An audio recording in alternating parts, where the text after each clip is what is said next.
their seats. We would like to welcome everyone for attending. This is a great showing. We love to see you all here present. I know there's a number of members who may want to speak tonight. If you would like to speak, you can fill out a card at the entryway and put your name down and your tract and lot, and we'd love to hear all of your thoughts and points. With that, since everyone is seating, I'd like everyone to stand for the Pledge of Allegiance to be led by our director, Alex Cook.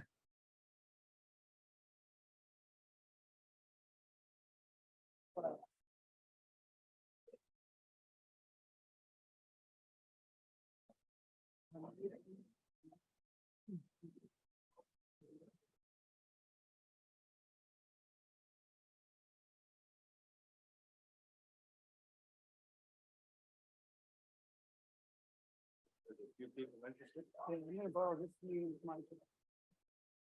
That's one. Okay, don't be here. Perfect.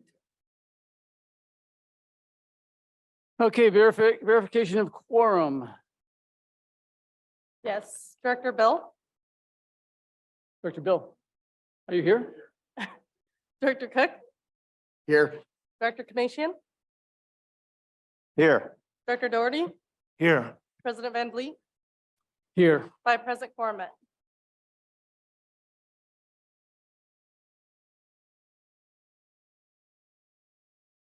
Okay, for everyone who hasn't come to a board meeting before, again, we welcome you. Glad you are here. We're going to start off with, there's a few procedures we get to. We will ultimately get to member comments before too long, because I know there's a number of you who are interested in speaking, and we will address that at that time. Just to let you know, we normally allow 30 minutes. You're allowed to come up and speak for up to 3 minutes. We normally allow 30 minutes, but because of the large crowd and the large interest, we're going to make sure that everyone is heard. And anyone who wants to speak, we're going to waive that time frame to allow you to tell us whatever you would like to say. So let's begin with the consent agenda. Excuse me, if we could do the minutes. Approval minutes, sorry, thank you. Do we have a motion to approve the minutes? So move. Second, Second. all in favor? Aye. Any opposed? 5 in favor, motion carried. Okay, first we would like to invite any of our public officials to comment. Let's see. Let's start with Darcy Burke, EVMWD.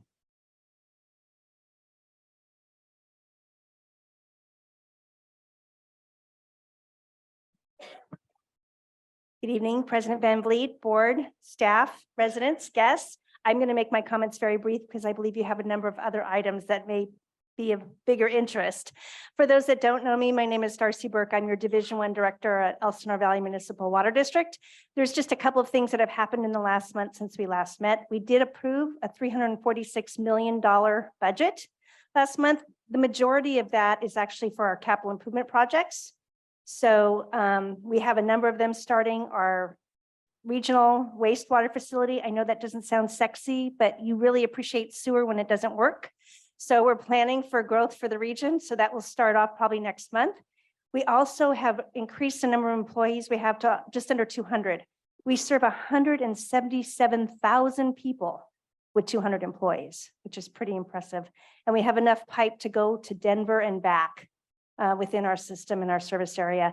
And last, I wanted to thank Eric and Steve for participating in our integrated resources management plan. It's how we plan for the future and where we're going to do our investments.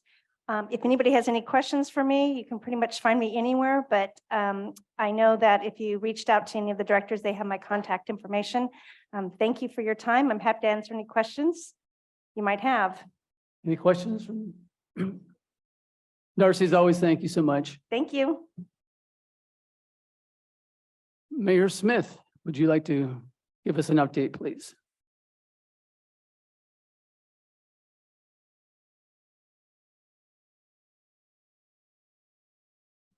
President, Vice President, directors and staff, thank you so much for allowing me the opportunity to give you a little update. Last month, we did something awesome. The city approved their budget. It's a balanced budget. We're really excited. The city is looking pretty healthy and the council's worked and staff has worked really hard at that. In case you might have known, we had a holiday called the 4th of July last week. So I want to give a little updates on some of the public safety stats that occurred from that event and talk a little bit about what the city did in preparation for that.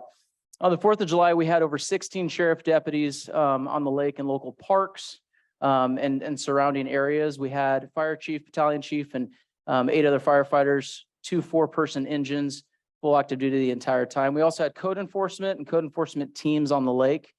As you know, we had a traffic incident that occurred, but I want to look at a little bit of the stats that took place in 2023, 2022, and 2021. In 2023, which was this 4th last week, we had, like I said, 16 deputies.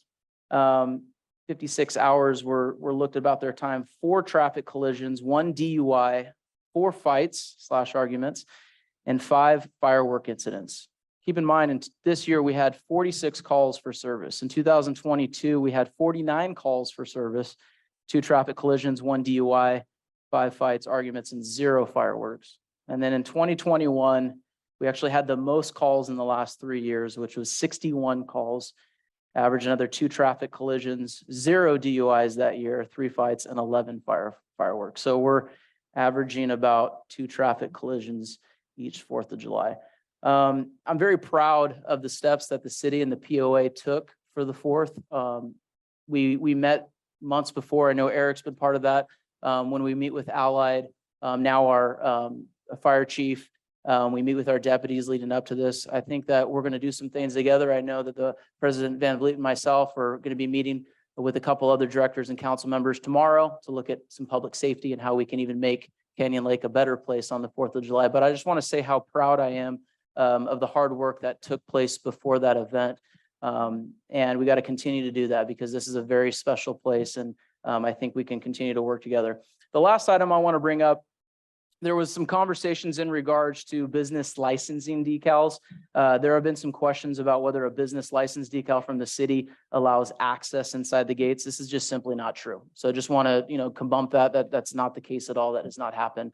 If you need any more information on that, you can feel free to reach out to me. And I also want to say thank you to my colleagues. We have Councilwoman Casey Castillo behind me. We also have Councilwoman Jennifer Dane and Councilmember Mark Terry. We're all here. We appreciate everything that you're doing. Thank you to the board. It has been a pleasure so far working with you. Thank you, President Bill Van Vliet. We've been on the phone almost every single day. I'm very excited about the direction that we're headed and some of the things that we're doing. So I just want to say thank you so much. Appreciate you all.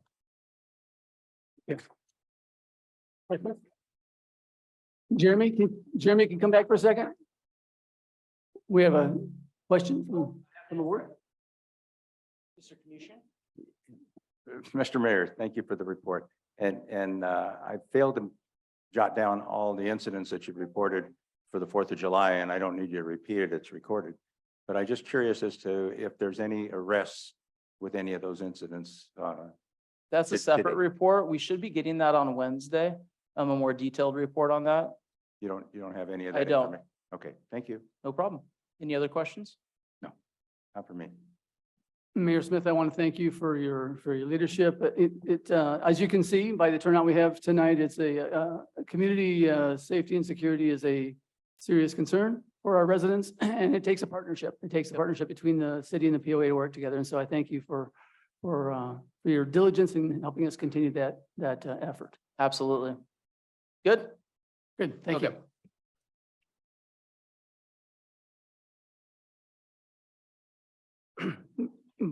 Okay, kind of next step, we're going to give a short presentation.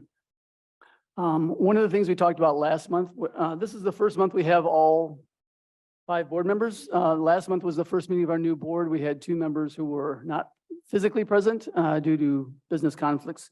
But I'm glad to see that, as you can see, that everyone is here. One of the things we did in our orientation was we laid out our goals and objectives as a board for this next term. And one of the things we want to do, if we can get the first slide on that. It's coming. There we go. Is not that one, the next, the other, the goals. Prior slide. Thank you.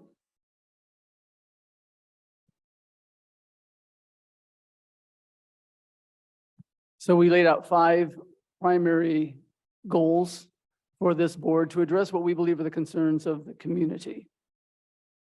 And what we're going to do is have each one of our directors is going to speak to one of the 5 goals. If you bear with us for one more second.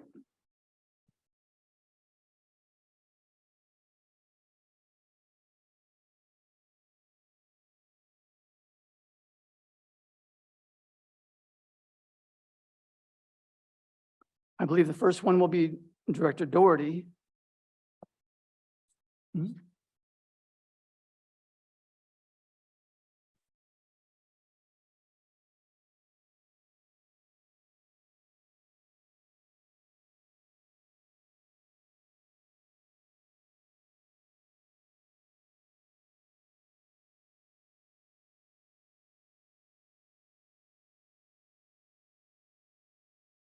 So these are the 5 goals, and the 5 categories are our fiscal responsibility, executing projects, improving our community safety and security, improving relationships, and enhancing the community engagement. So Director Doherty, would you please lead us off?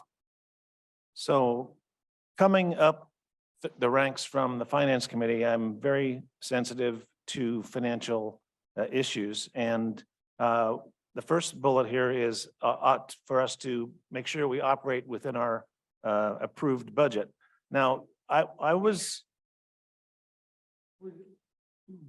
We're talking to the categories, and we're expanding on that verbally as well. So having again come up through the Finance Committee, I think you all would be amazed at the hundreds of hours that the committee and the managers put in constructing their budgets. It's a very thorough process, and it's constantly being upgraded and improved so that, you know, a budget is something that you're never going to hit dead on. You're either going to be above it or below it, but that's the nature of a budget. But the process itself with the Finance Committee in this community is much, much better than many of you may imagine. So we're going to continue to try and improve that. Build and improve reserve budgets for the future. Of course, this past fiscal year, we approved funding for several large projects.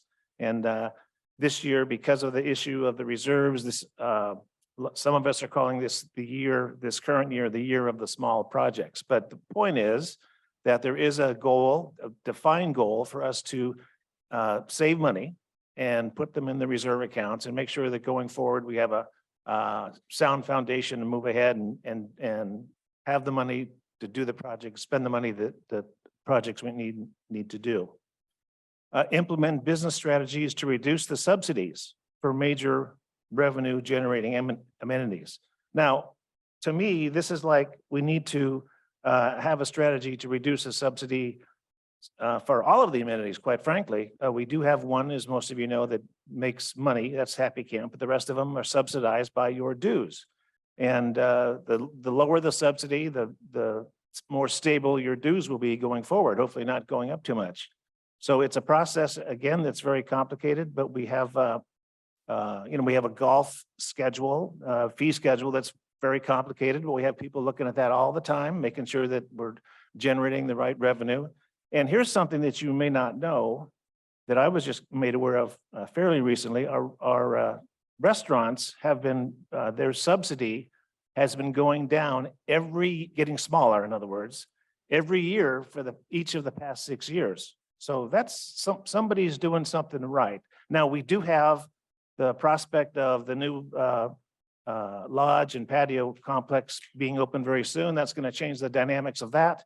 But we're looking ahead about how to raise revenue and charge for weddings and those kind of things so that we reduce those subsidies for the lodge and all of the amenities just as much as possible. Thank you. Yeah, excuse me. I'd like to speak to our projects and how our goal is to really execute and the approved projects that we've already approved within budget and on schedule. That's a priority for us. It's one thing to get the projects designed, bid and in progress, but now our goal is to get them completed on schedule and within budget. So a few of those projects would be to complete, obviously, the lodge project, which is going on outside. It's a three-phase project. Phase one scheduled for completion in November. I just took a peek and it looks like it's coming along real nicely. And I'm excited to see that first phase done. The two new pickleball courts, those have been planned for some time. They've finally been approved and they're in progress. I was at the courts just the other day and I see most of the groundwork done. It looked like the pad was graded and possibly ready for concrete from what I could tell. So I'm excited to see that moving along.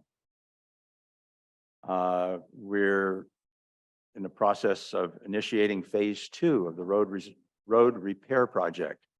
Everyone's probably familiar with phase one that went on last year.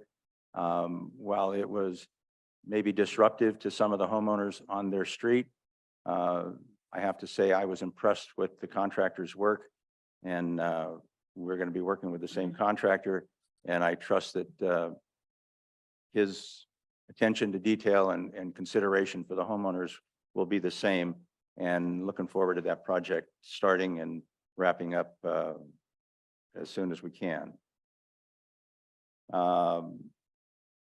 The patio near the tennis courts, that's a project that has been long overdue, and the area out there is, well, it's probably hasn't been touched for 50 years. And we've got a beautiful design and plan for shade structures, concrete seating, railing, and that we'll have more information on that next month in our board meeting, and hopefully approval to get started on that. The golf course driving range functionality, we want to get that back functioning now that the solar project is done. Obviously, the physical part of the solar project appears to be done. It's the Edison connections that we're waiting on, so it'll take some time probably to do that. But in the meantime, we're going to renovate the groundwork under the solar project structure and get the driving range back to full functionality. And lastly, install the monument signs at 3 additional community locations, both the estates entrances and the north gate. So that'll dress up our community even better than it is. So those are the projects I'm excited about going forward. Thank you.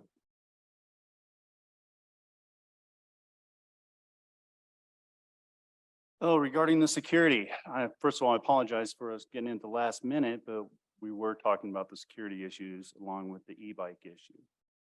We are laying out a program to address safety training on the e-bikes to improve the knowledge and help the kids to understand there are rules in traffic. You can't just pull out in front of a car. We're expediting some training on that.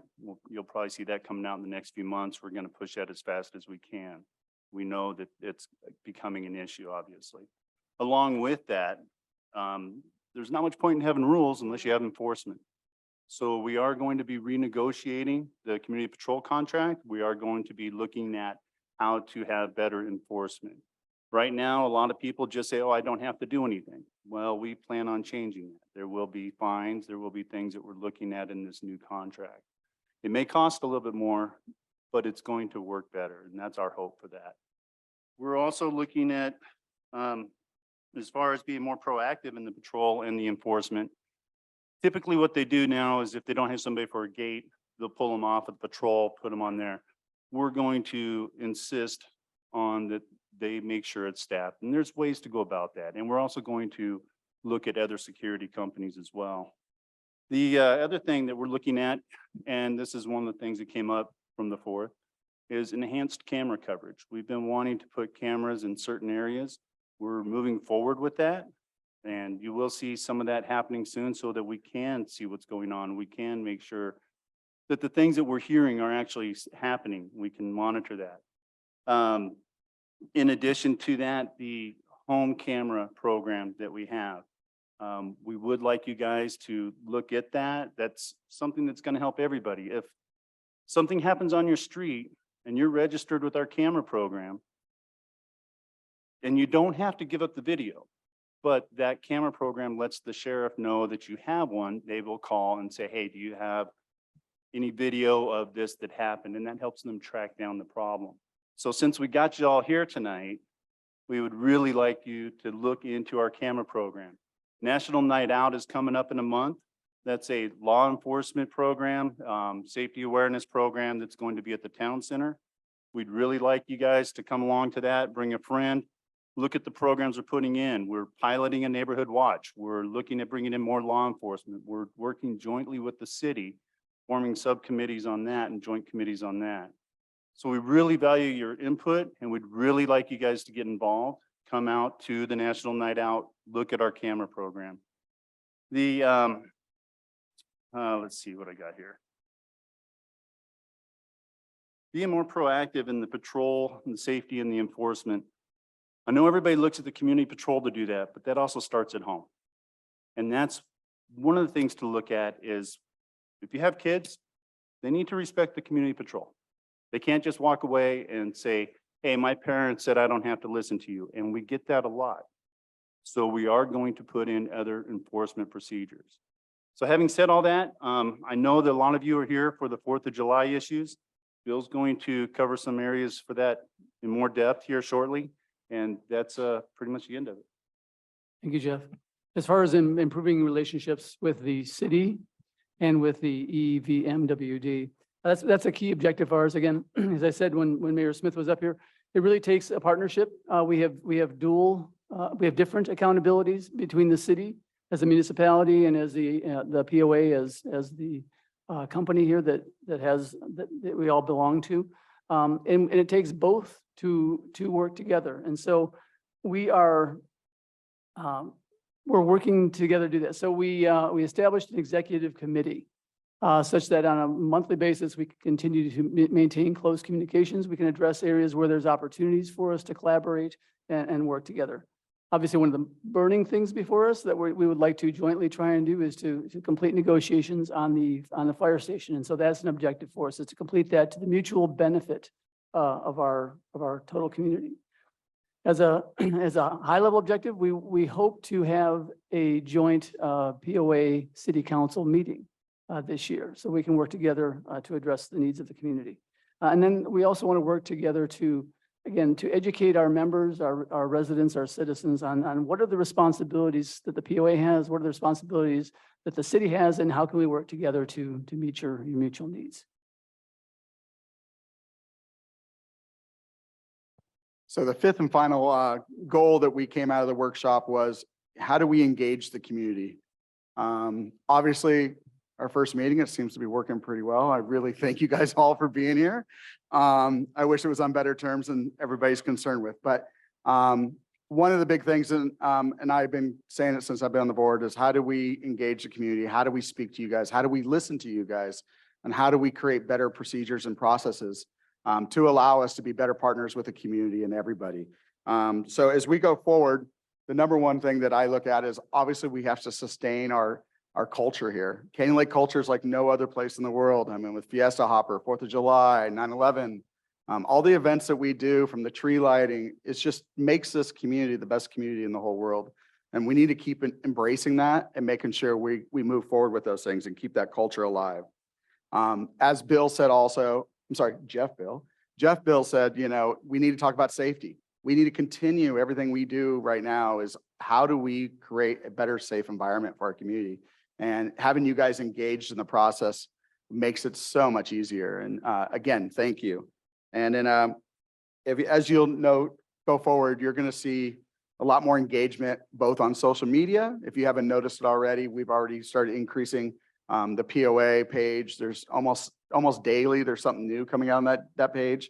We're trying to increase that, getting more information out to you guys so everybody's on the same page.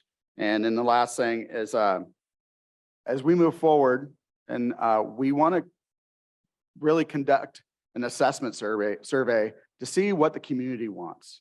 Where do you want to see this community go? What's important to you? And that will be probably the last thing we really look for the year. Super happy we have these goals.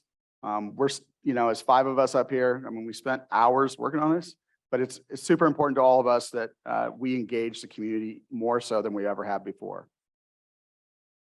Thank you, Alex. And so again, those are ambitious goals for us to achieve all of those in a year, but it's the things that we believe will best benefit the community. The other element is we did work on a long-range plan. So what are our goals beyond this year? And right now we've got some project goals, and then if you could pull that slide up for me. And so what we said is, yes, we want to continue to see the community improve over time. And you can almost see that. That's good. Thank you. So what we did is we identified what are all the things that need to be done over time, and let's sequence them over time so that they can be done affordably within the budgets we have available, and space them out such that we're again doing this in a fiscally responsible way. Right now, at this point, this is a draft plan for us. We have identified the projects and laid them over time in terms of what we think the affordability is. The next step is to take this to both our facilities committees and our finance committees to make sure that we can afford them over time. So let me see if I have the list. Technical difficulties. Oh, it's not. Okay. Is there a hard copy? I don't have it. Sure. So pardon the technical interruption here. I'll go through them briefly. This will also be available on our website. So if you want to look at it in more detail, we'll put it up on the website tonight and you can get it there.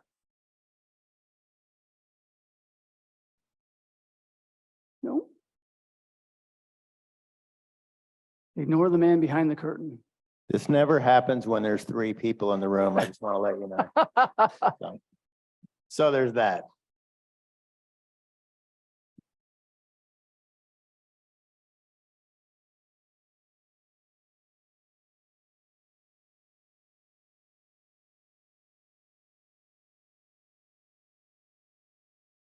So let me go, I will go through it verbally. Imagine in your mind a 5-year plan. So this year we had a big project we had that was approved last year. We have in progress, obviously the lodge renovation. That's going to go through and complete. That will complete this year. That's the biggest thing we have to do. The second biggest thing, well, actually even bigger, is the year 2 of the pavement project. We anticipate that'll begin in October. We'll run through all of the rest of the year as well. And Joe talked about the other things, the driving range improvement, improving tennis patio shade. We're talking about doing something at the motorcycle parking to add shade and security for the motorcycles. That's also an objective we would like to begin this year.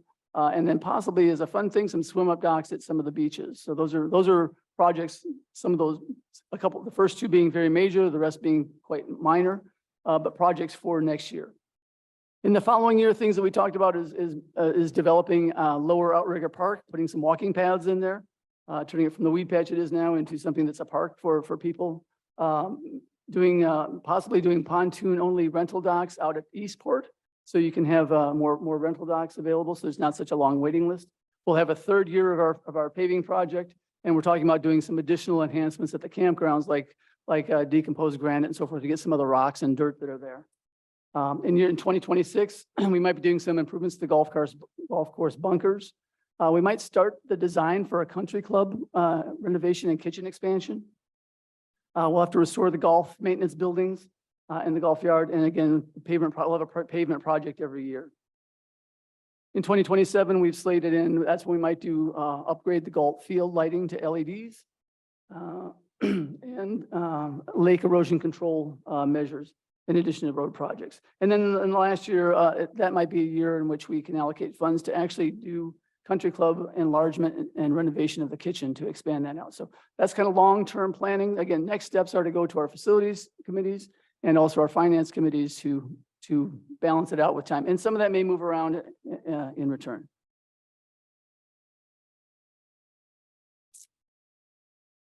And we will make it available on the website since you can't see it here at the moment. Okay. So that's the 5-year plan. The reason one of the things reason we were later getting here than you is we have our executive session, which is a closed session where we discuss a number of topics. For those of you who aren't familiar, we talk extensively with our legal team on legal matters. We can't talk about legal matters publicly. Also, member discipline is in there, direction to staff, and those are things that take up most of the time. There are some other discussions, again, in the interest of transparency, to let you know what happens in that. There are a couple other discussions. One is we did get an initial design brought forward for the tennis patio refurbishment. And what the board agreed is, hey, let's send that to the facilities planning committee. That'll be going to their meeting, I think, later this week. Is that correct? FPC this week? So that was one subject discussion. Director Bill brought forward an e-bike program. And we discussed that because there's been a lot of interest and concern that's been raised within the community over e-bikes. And so what we agreed as a board to do is we're going to address that. We're going to come forward with a program. And in that program, it's going to consist of an online safety exam or test, not unlike you do for boating, right? When you have to get your boat registration, go through that. It'll have a registration element to it, and it'll have additional rules we may put in place. And then some potential additional safety requirements for the e-bikes. What we're going to do is we're going to work over the course of this month, July, with the Safety and Security Committee and with the Rules Committee to formalize that program, and we will bring it forward to the community at our August meeting, which will be on August 8th. The other thing we talked at length was about community concerns on safety. And so we received, just to let you know, as of the time we went into the meeting, we had 15 letters that we received. And of those 15 letters, we had 21 recommendations on what to do. And we appreciate, first of all, the engagement and the feedback provided by the community. I think there's a lot of very good suggestions that were provided. There's some things we can't do that are for legal reasons and other things like that. But we appreciate all the feedback that we get. Due to the overwhelming response we received, we agreed that it's important for us to engage the community. And we are going to hold a workshop on that with the city. We'd like to have it with the city and with our committees as well. And we've slated that for next Monday, July 17th, 6 p.m. in this room. So anyone in the community who wants to come and allow us to engage in a dialogue on what you think needs to be done and provide recommendations, we encourage your participation. This is your chance to get out and help us with that process. So with that, that's the end of the announcements. We will open it up to member comments. Again, everyone's given 3 minutes to speak. We've got a little visual aid that'll help you with the time you've got available, so you can see how much time is available.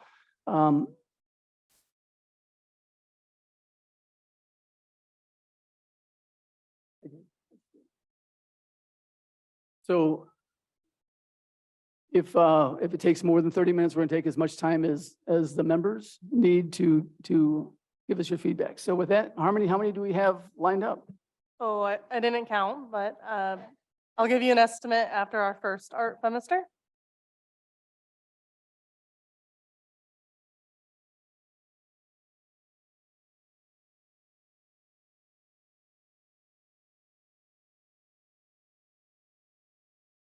We'll race to see who's better on that. So, all right, thank you, board, on that. We appreciate it. So I know that you're aware of what's going on with the security issues. So I'm not here to bang on that. I just want to offer a suggestion that will hopefully help.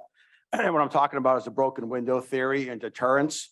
I know we're at a little bit of distance here, and I know you probably already know this. So this is a picture I'm holding up of a man with a squeegee washing a window in a car in New York in the 70s. In New York, where you stopped at a stoplight there and come up and says, do you want me to wash your window? If you said no, he'd spit on your window and say, yeah, I want you to wash my window. And he'd take your money and go on. This was allowed to go on and on and on. No one ever got arrested. Nothing ever happened. And we can kind of relate this to some things that go inside here, and it goes on. And that's where the broken window theory comes from in New York, where you break a window and no one does anything about it. It keeps going on. Rudy Giuliani came in, shut this down, and then it became the safest city and the basically big city in the world, right? Then other people came in and, well, you know what happened after that. This is a picture here of a social justice warrior triggered by an Andrew Jackson statue in front of the White House, trying to tear it down. Remember this about 3 years ago when statues are being torn down like crazy? Then President Trump said, Anybody that does that, it's a 10-year prison sentence. This is what happened after that. No more statues were torn down because it's deterrence. People go, yeah, I'm triggered, but not that bad. Okay. This was just this morning on Fox News. I went ahead and took a picture of the picture inside there. And the red is when people don't have, when there's no bail. This is the recidivism rate, very, very high. In blue, the graphs inside there are when there is bail, what happens? It drops by 50%. So deterrence works. So my point on that is, I still have a minute and a half left. This is we have the deterrence in place. We have the $750 fine that the last board put in place. If you're a member, you call someone in, they screw up, arrested, drunk driving, whatever, that's great. We have that, but no one knows about it. So this is the deterrence we have right now on this. This is the front of the dwelling live page. This is the deterrence we have now, none. This is what I'd like to suggest.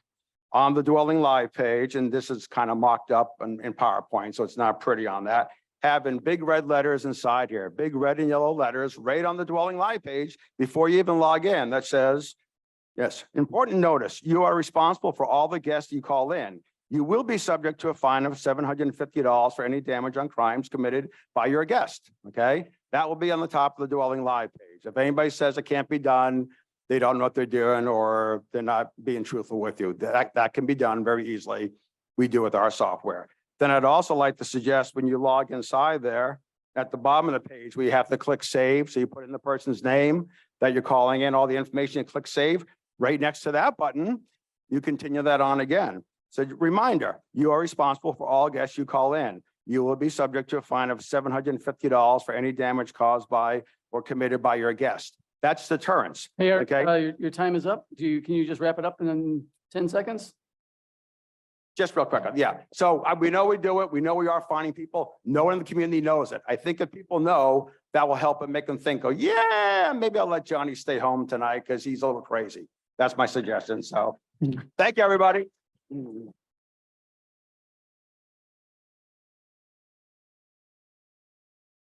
So 17 more. We have Sandra Rader.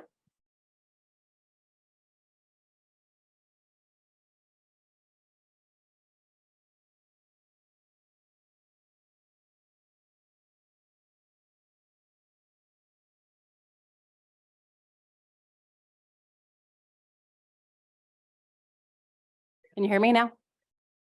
Hello, thank you for what you do. This is regarding the fire station.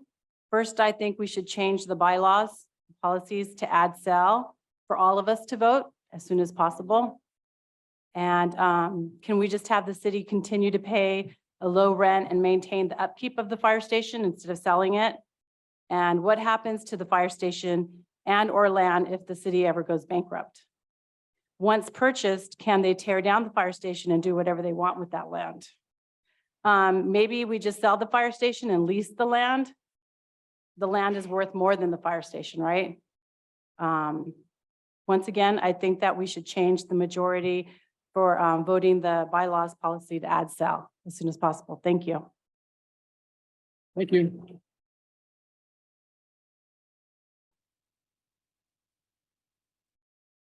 I believe it's Chelsea, and I'm not sure the last name, 3718025, Track and Lot. Chelsea Breaker.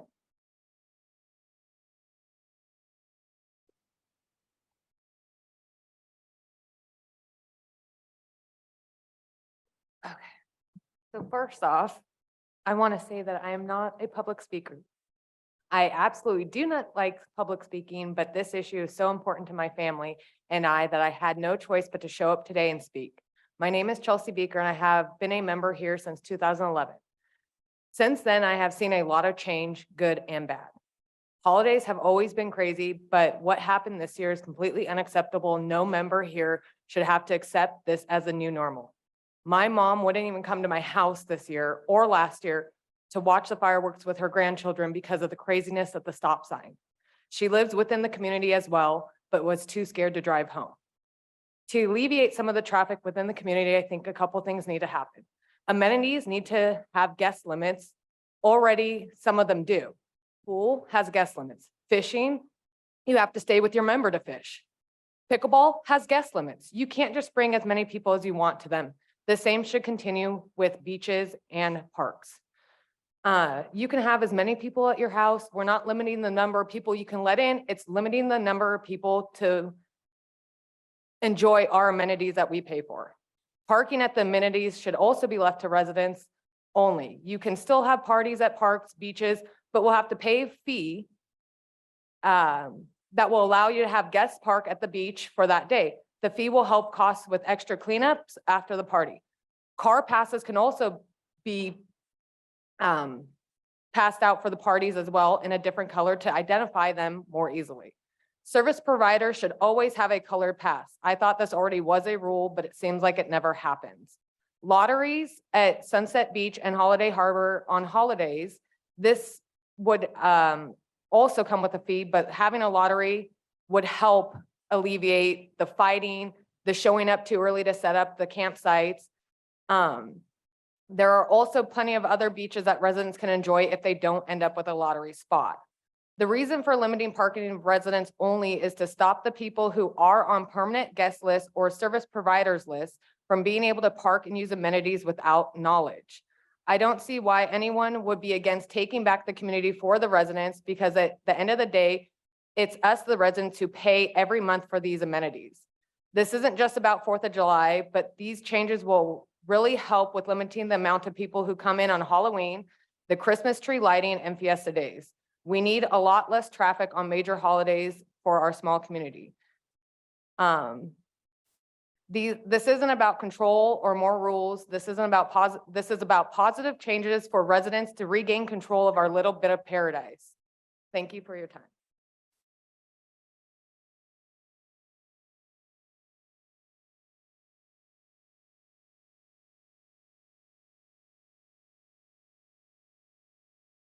Michael McGrath.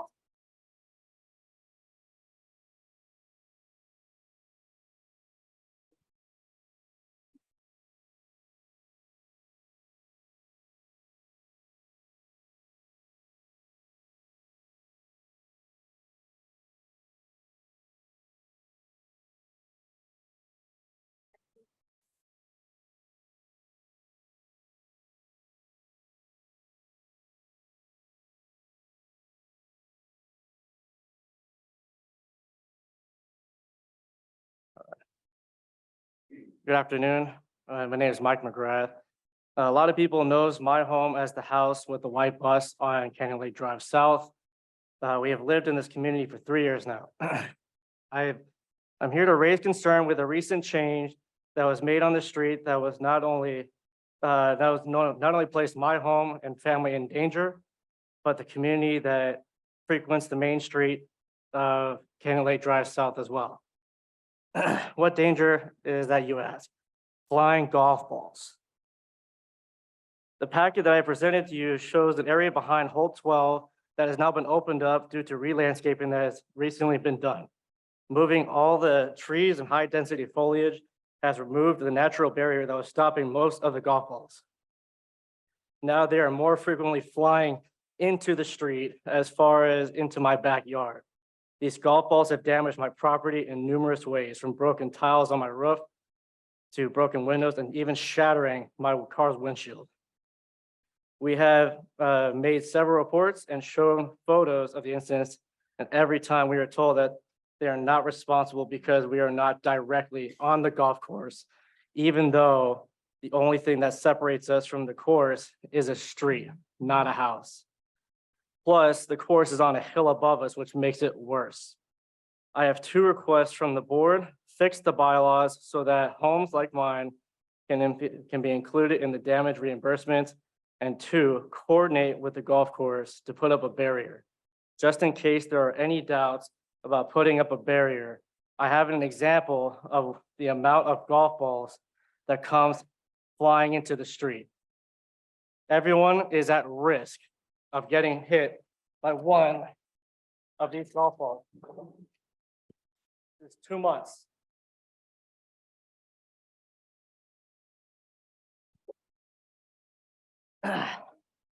Everyone is at risk of getting hit by one of these. Let's keep the community safe so that no one gets hurt. Thank you.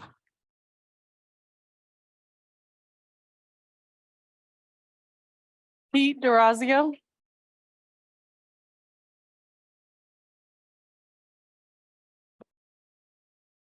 Good afternoon. My name's Pete DeRazio. Bill hit on most of what I was going to talk about, and I'm glad to see that you guys have already taken care of or are in the process of taking care of some of these safety issues that I was going to bring up. One was the e-bikes. There's one thing I'd like to add on the e-bikes. I think kids that are under 16 years old after dark shouldn't be on those. Almost hit a kid.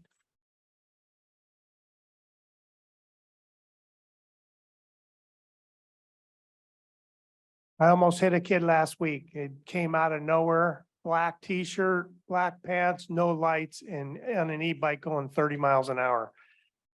First of all, if they're 16 years old or under 16 years old, after dark, they probably shouldn't be out just riding around without somebody, their parents or something, knowing what the hell they're doing.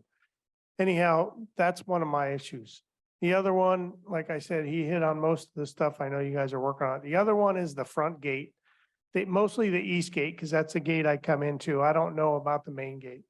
But I have stopped my truck and got out of my truck and raised hell probably at least 4 times in the last 3 weeks. Because I come in here and the gates are left open and cars are just going in. And I stop and I ask the security guard, why is this gate open? And he just looks at me with deer in the headlights and pushes a button and closes it. This has happened to me at least 4 times, and I know that these people are getting lazy, and instead of checking things, they see a crowd of cars, so they just open the gate and let the crowd through and then shut it. We can't have that. We have enough people. Since I've moved to Canyon Lake, I've moved here about 12 years ago. They've built more houses around our paradise.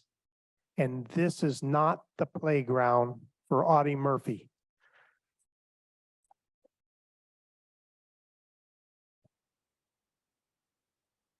If they want to pay my POA dues, then I'll welcome them in, but they're not. Okay, so we need to somehow secure this place a little bit more.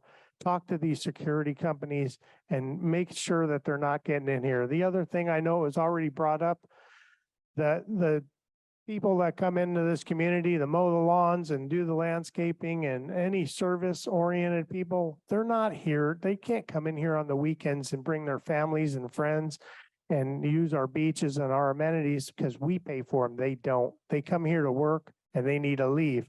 We need to do something about their passes so they can't just mosey in on here on a 4th of July weekend or any other weekend for that matter. We pay for these amenities. We don't need them bringing all their friends in here. And I know for a fact, there is a lot of people in this lake that should not be in here. That's all I have to say. Thank you.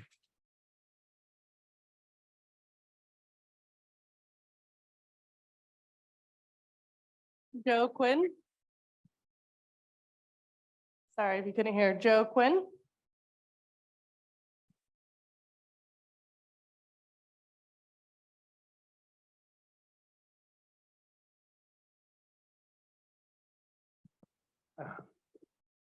My name is Joe Quinn. My track is 3863, lot 244, and actually 3863, 242. I have lived here for 25 years. I emailed all of you and I got responses, so thank you very much. About my plan. Some of it's already been addressed. This plan came about 15 years ago when I read a letter to the editor, and it was basically a family got bullied off the beach. He left the beach on 4th of July, came back and was unable to watch the fireworks because he found his easy up in the parking lot. So I started thinking about what could we do to limit these things. Basically, if you discourage people from coming, the rowdy crowd, and you break them up and you thin them out, this will happen. I'm a teacher at the local middle school, and I don't know a lot of these kids that they're talking about. Pretty much all of them. And we did this at the middle school. We were having troubles with our second lunch, which was predominantly, it was all eighth grade and part of seventh grade. All we did was split the lunch. We just split up the eighth graders. And now that limited them to congregate in large groups, you were able to single out the individuals and things like that. I believe we should have a lottery system for the beaches and the parks, both. This will also eliminate the beginning, the rush to get set up. It'll accomplish these things. Sonny Bono did the same thing in Palm Springs to break up spring break. He made it uncomfortable and difficult for large groups to be there and to have fun. He basically put up barriers on Palm Canyon, and I literally lived through that. I was there before and after, so we stopped going. So those things will happen. I've been able to watch it by having a lottery system. It'll bring back the families. By bringing back the families into the beaches, it will also make it uncomfortable and discourage the rowdy groups of showing up.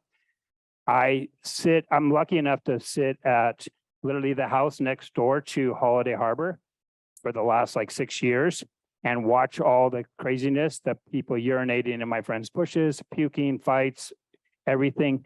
This last year, our family got there early, set up 3 easy ups along his property. And although the park was still crazy, that strip was not. So bringing back the families will eliminate these issues.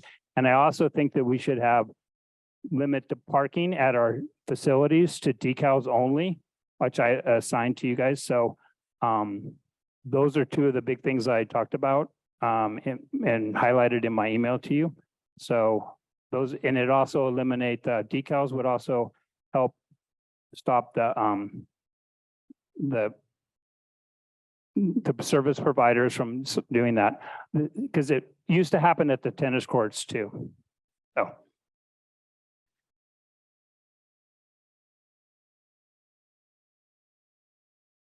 Jeremy Kite.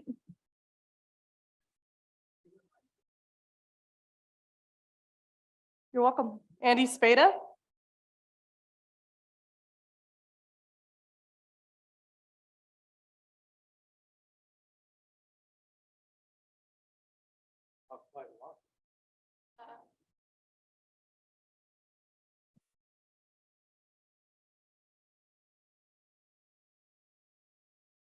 I'm president. Got it?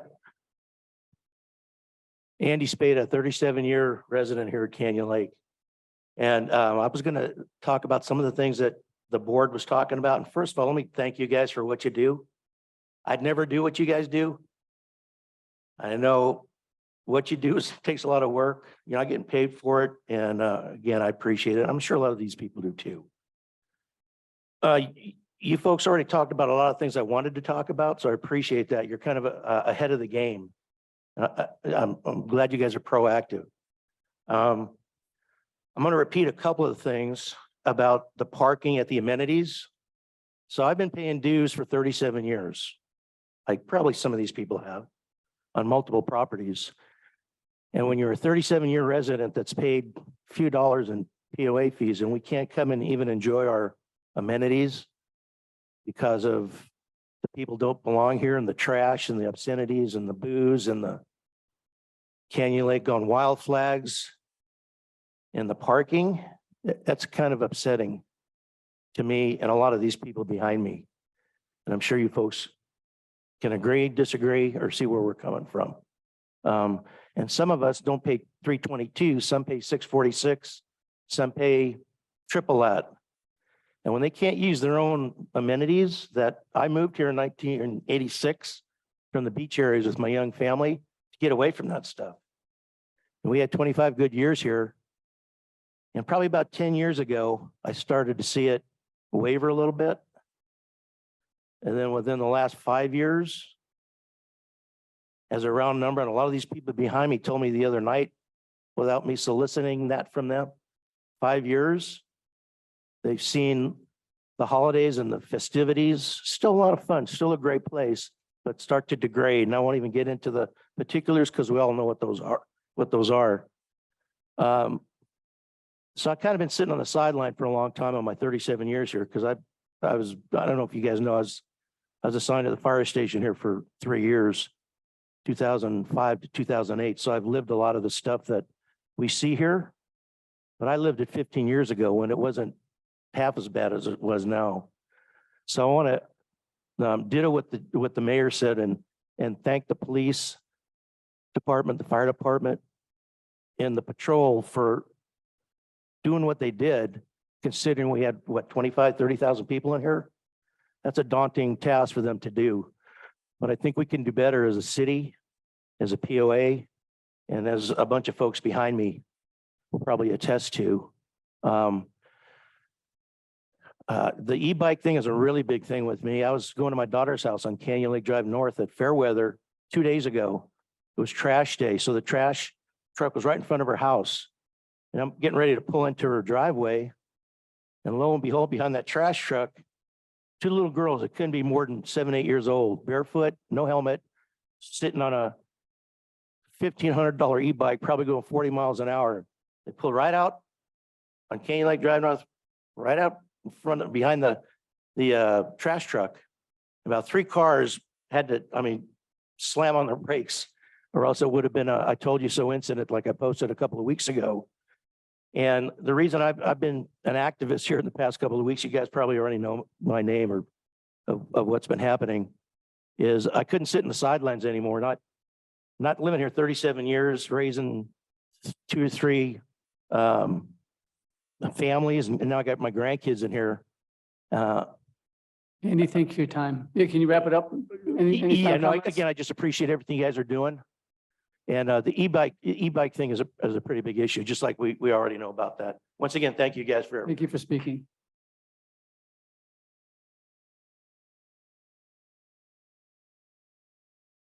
Tammy Mongold.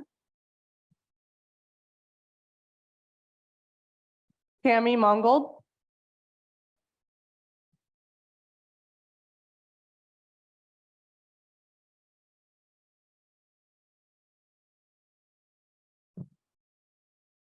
Hi, thank you for having me.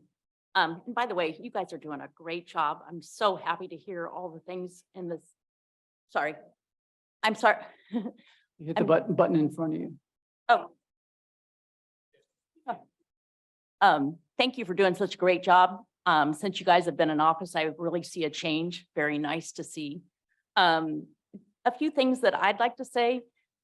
I'm really kind of tired of the rules that affect the members. Let's help the residents and make the rules for the people that are coming into the lake that are not residents.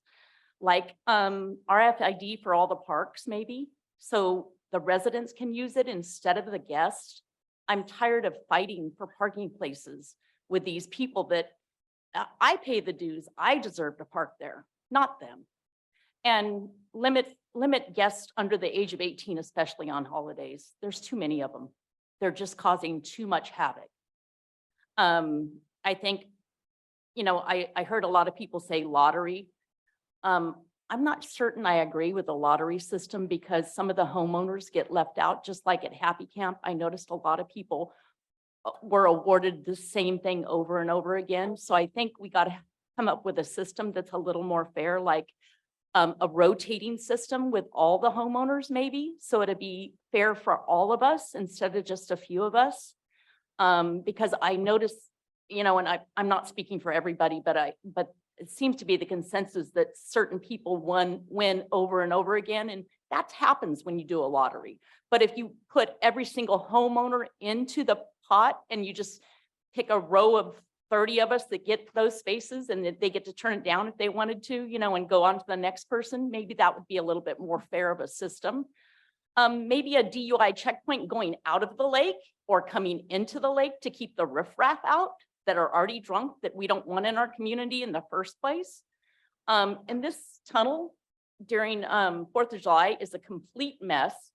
A DUI checkpoint at that tunnel would be terrific. And then you'd have sane people going through the tunnel instead of insane people. Of course, rules for electric bikes. Thank you guys for all addressing that.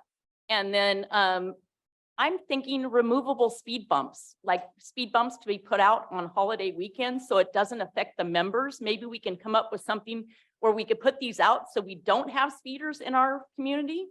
And then finally, like a trolley or golf cart only area where they can pass through the closed areas, but all the cars have to go out the nearest gate.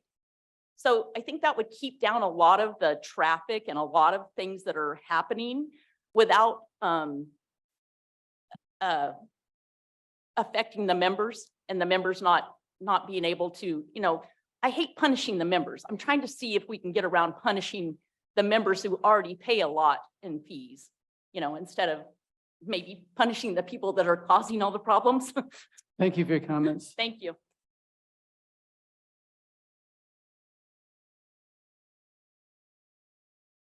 Rita Robles.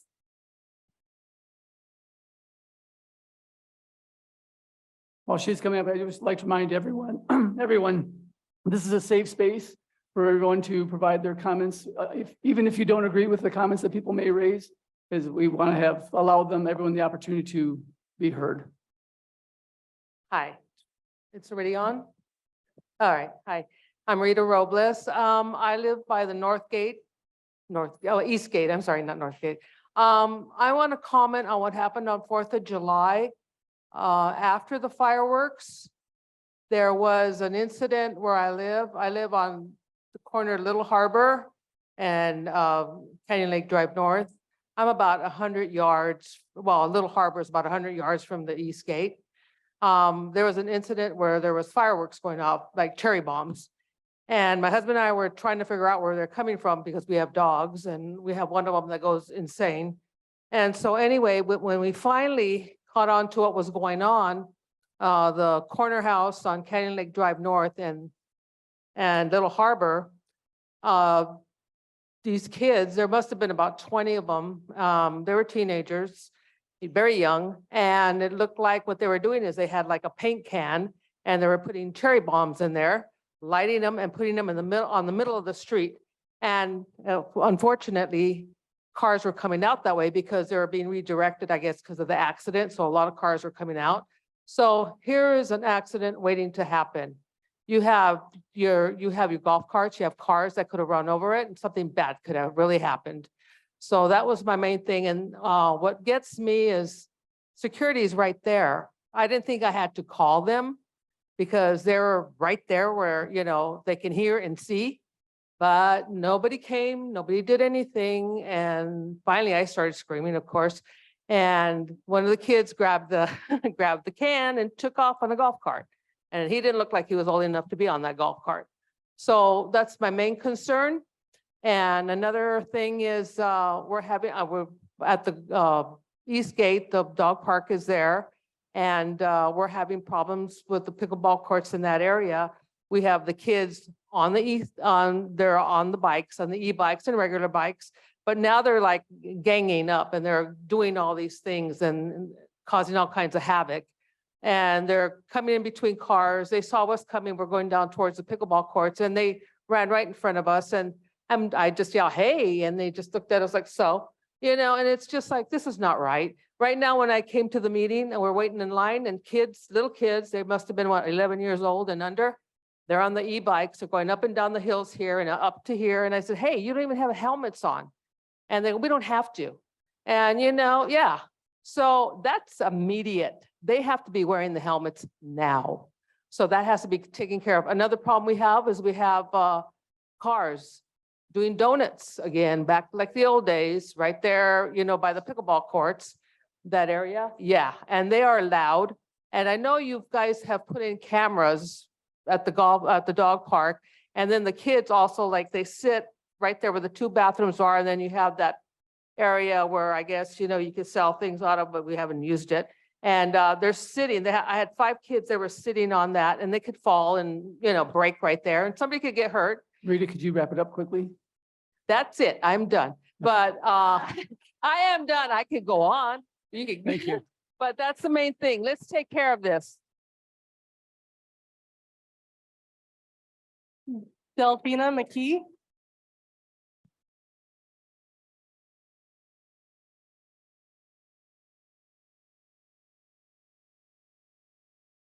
Oh, okay.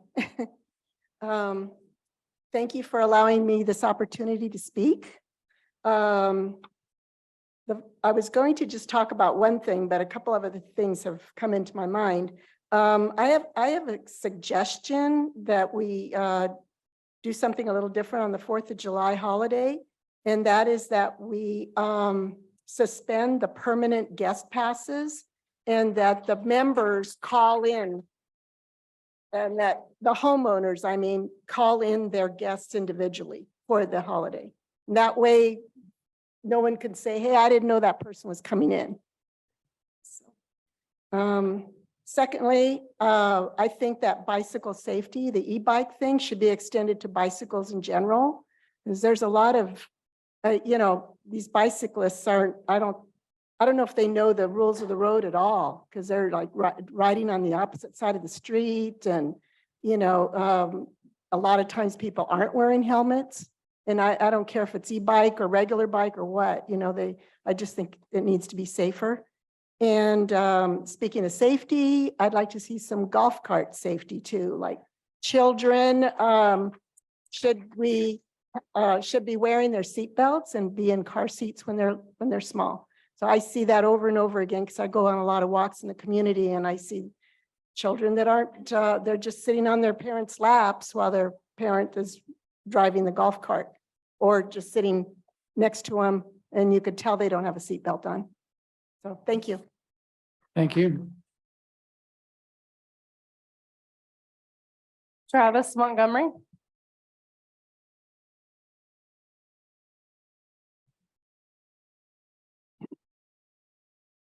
Travis Montgomery, 3863-010. And before you start the clock, I haven't attended a POA board meeting since the April 4th meeting, so I want to take this opportunity to congratulate Jeff Bill on his election to the board and Alex Cook on his reelection and Joe Comation on what I guess is called reelection or at least a second term. But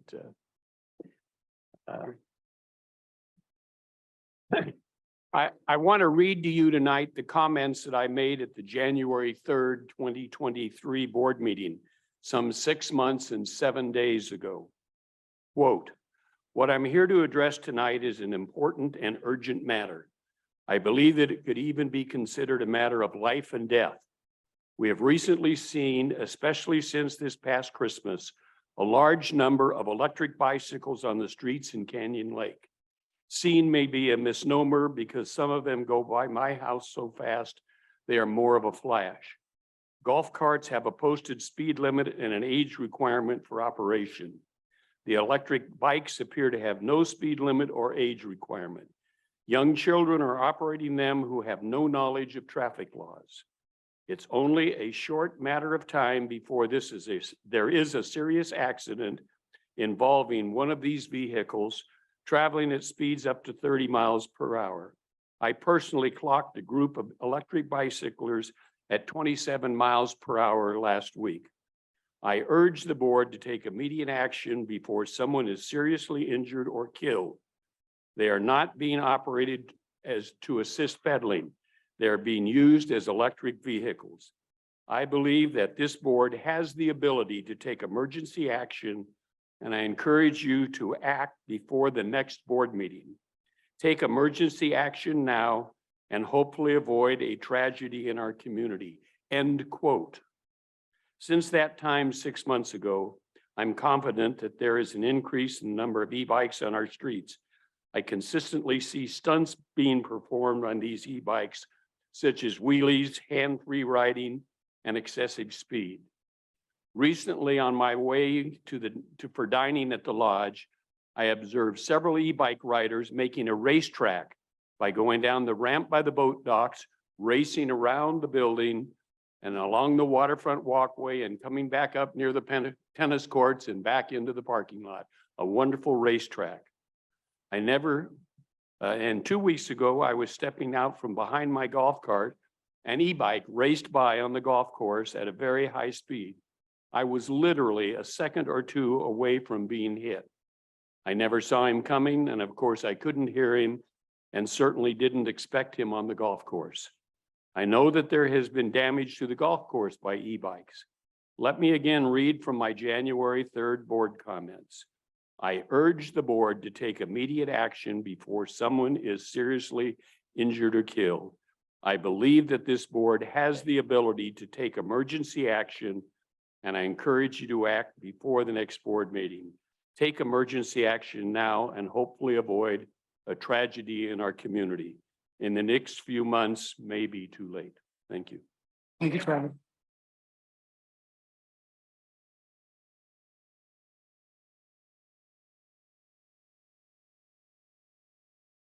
Debbie Consul.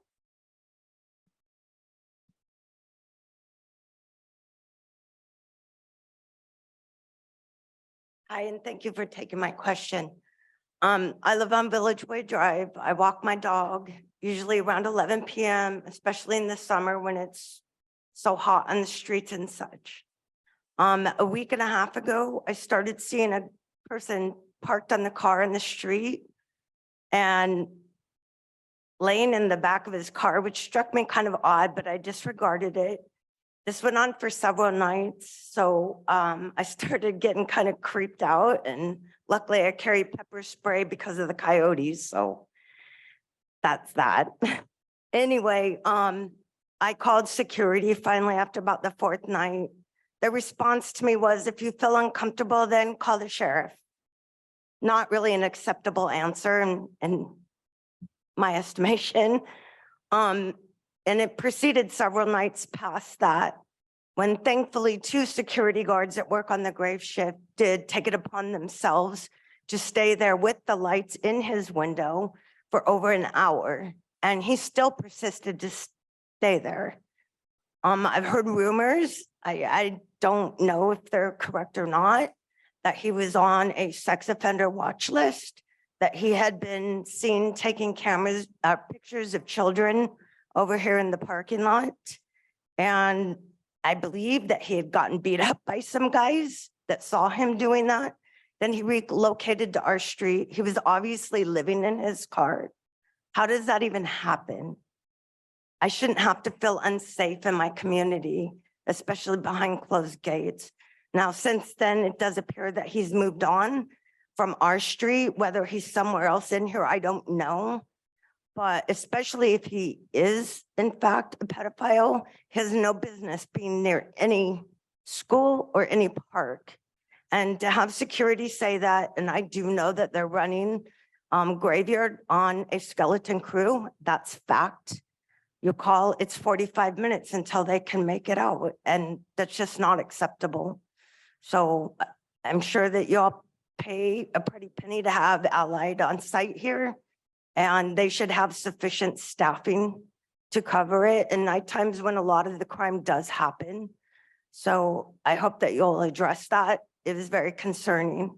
And in regards to the kids, I see them down at Holiday Harbor Park a lot after curfew. There's no lights on in the park anymore, even up to 10 o'clock. And I've seen them personally baiting the community patrol people coming out there, and they're not listening to their parents. I guarantee if you start finding their parents and make them financially responsible, this will just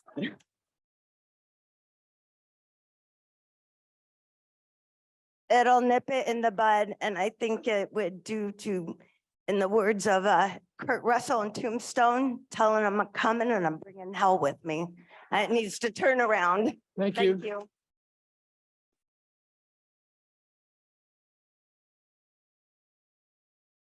Tim Cook.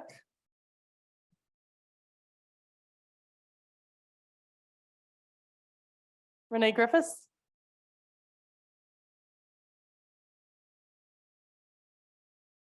Hello. A couple things. One I already emailed you on. First of all, thank you so much that there's going to be a workshop. I think that'll be great, and I appreciate the discussion here. I'm glad City Council will be at that as well. The other thing I emailed, I think it would be helpful if on holiday weekends and holiday events, so whether it's 4th of July or Fiesta Day, whatever those are, that we double the fines. And that's just across the board. I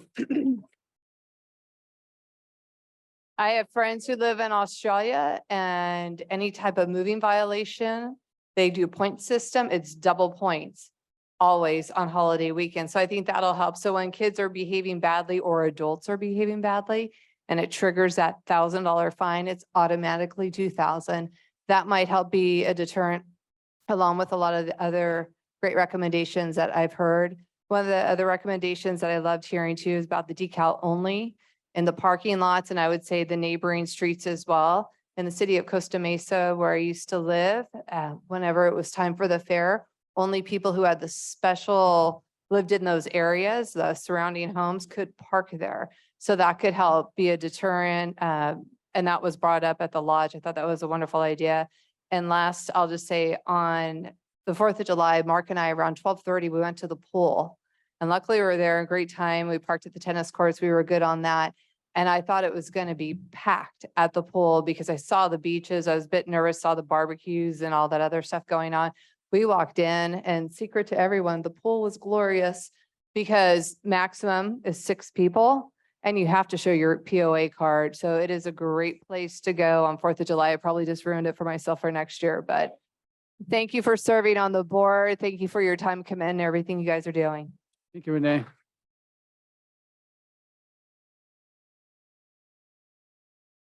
Doug Lighton. Track 3720224. Thank you.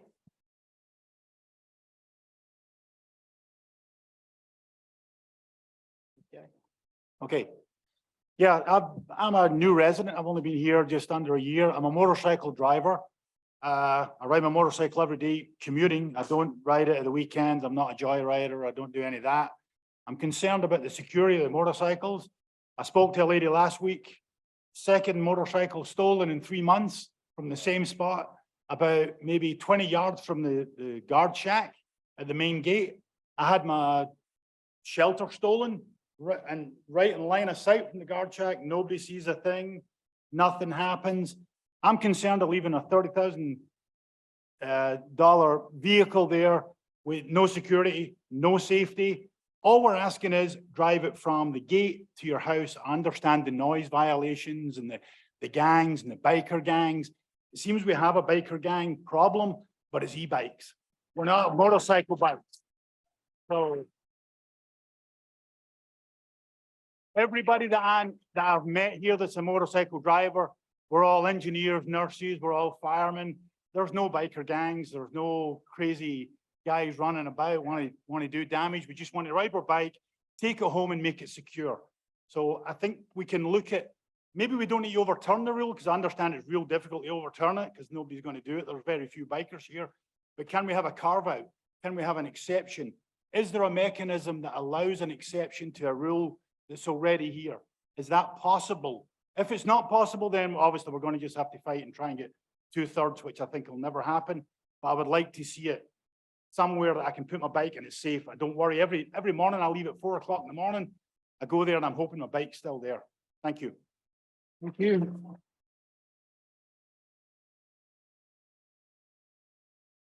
Victoria Durst.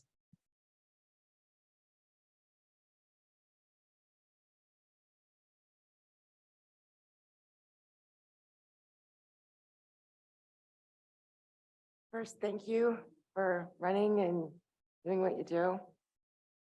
I don't want to do that. Can you hear me okay? Any better? Okay.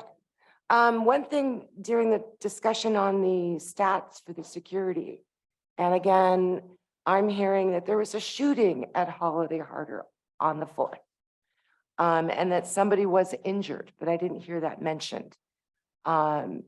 Somebody shot a gun in the air. So that really needs to be looked at. I want to expand on what Art said about deterrence. Over the course of the last few years, I keep up with the Facebook posts for both Canyon Lake Official, Unofficial, and all the 30 other ones that are out there. And the one thing I notice is we'll get photos of teens vandalizing our bathrooms and trashing the golf course or doing whatever they do, and we get very little response. It's being looked into. It's been investigated. And again, I'm not looking to shame anybody.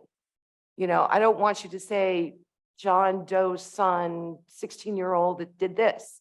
I want to know, was it a Canyon Lake resident or was it an outsider? If it was a resident, a $300 fine was imposed. If it was an outsider, that person's now been banned. Some consequence. Again, and it's not to shame anybody, but it's something that the families in the community can have a discussion with. Hey, look, son, daughter, look what happened to these kids because they did X, Y, Z. It just cost the family $1,000 and they're now prohibited and they can't go to this park or they can't do this. It's a deterrent. And these kids today, I mean, my husband and I have been here for over 10 years. Our kids are here, our grandkids are here, and we want a safe community for them. Getting back to the 4th and other holidays, I would like to see, again, not putting all the ownership on the homeowners, but we're the ones that are inviting people in. But we should have a mechanism, even if it's a general code of conduct flyer that we hand out to these knuckleheads coming into the community saying, this is what we expect of you in our community. These are the fines that could be imposed to your family member or the person that is inviting you as a guest. And if it continues, you could be banned from coming back in. And those code of conducts, again, I don't know what the legal ramifications are. And I'm really not sure if this has been discussed before, but on the lodge complex project, I'm having to assume that's going to be opened up to outside to rent the venue. How is that going? How are fines going to be imposed to those people and their visitors? And what stopped their visitors, if it's an outside entity coming into the community, from doing bad things? And how can we control that? Thank you for your comments at this time. That's it. Thank you.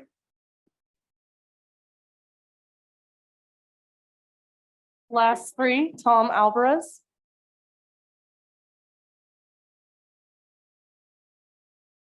Tom Alvarez. Oh, I'm sorry.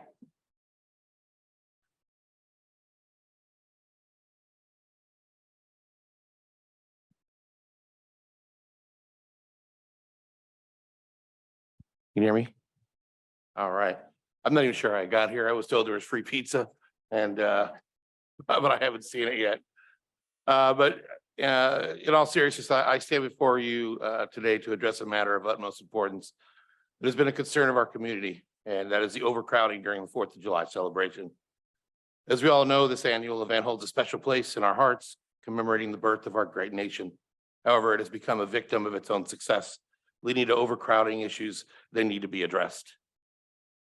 First and foremost, let me acknowledge the incredible efforts that have been put into the organizing of the 4th of July celebration over the years.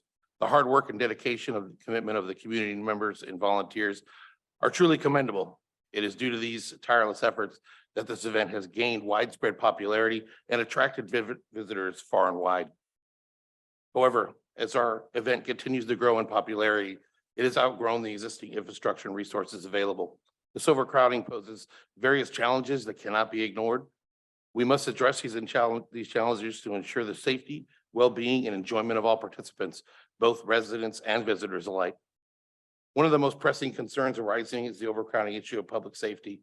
When the population density exceeds the capacity of the space available, it becomes increasingly difficult for emergency services to respond effectively in the case of any unfortunate incidents. We owe it to our community to prioritize their safety above all else. Moreover, overcrowding can lead to diminished experiences for attendees. The long queues, lack of space, limited access to amenities can detract from the enjoyment of what should be a joyous occasion. It is crucial that we take measures to preserve the spirit of the celebration while ensuring comfort and satisfaction of all those who join us. To address these concerns, I propose taking a look at the following key areas: capacity and resources. we need to evaluate the existing infrastructure and determine if we can accommodate the growing number of participants. Even Disneyland has limits. A possible solution would be introducing some type of ticketing system. The event would be able to manage the number of attendees more effectively, and this would allow us to control crowd size, ensuring safer and more enjoyable experience for everyone. Enhanced communication and coordination. It is vital to establish clear communication channels and coordination among various stakeholders involved in the organizing the event. This will enable us to streamline operations, manage crowd flow, and address any emergent issues promptly. Encourage local participation and support. To reduce the strain on our community, we should actively encourage local businesses and organizations to participate and contribute to the event. By involving them, we can distribute the responsibility and share the load, thereby ensuring a more sustainable celebration.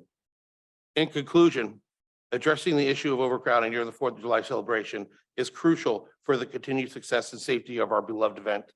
By implementing the proposed solutions and working together as a community, we can strike a balance between maintaining the spirit of celebration and ensuring a pleasant experience overall. So let us rise to the challenge and create a 4th of July celebration that reflects the true essence of our community, welcoming and enjoyable for residents and visitors alike. Thank you for your time and consideration.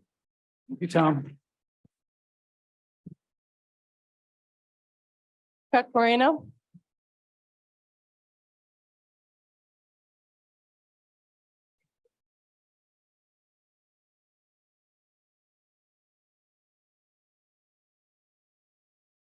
Chuck Moreno, 3846-330. Hello, members of the board. Thank you for your volunteer time. Jeff Bill, thank you for those thoughts. I'm looking forward to the progress. Very good.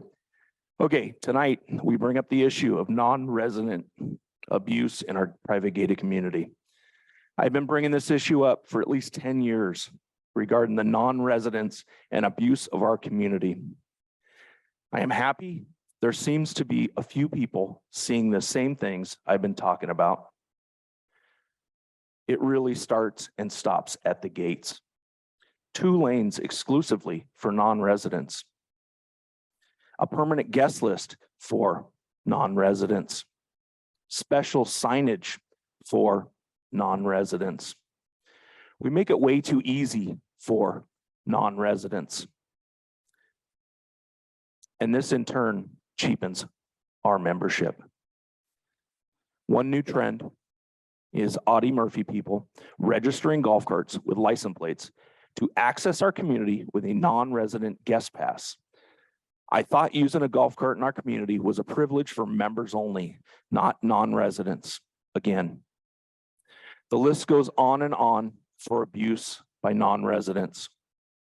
We are being overwhelmed and overrun by non-residents. As this was seen on 4th of July in a terrible car accident involving 2 non-resident vehicles.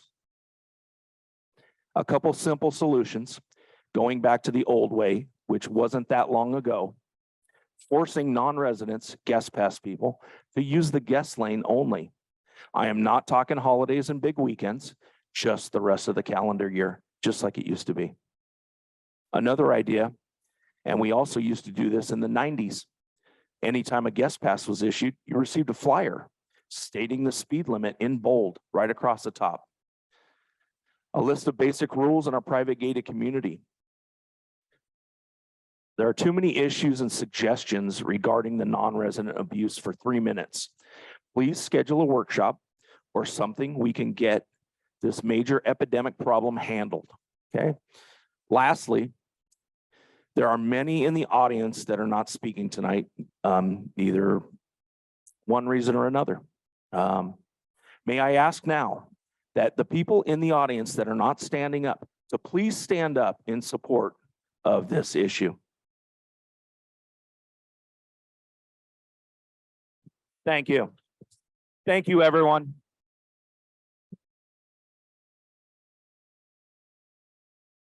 Thank you, Chuck. And just to reiterate a point that may not have been clear earlier, is we have scheduled a workshop for next Monday, July 17th at 6 p.m. in this room. Our last is Jack July Pierce. 17th, Monday, July 17th at 6 PM in this room. We will put it on the website. We will put it in our electronic communications, but that you're getting the first notice on that.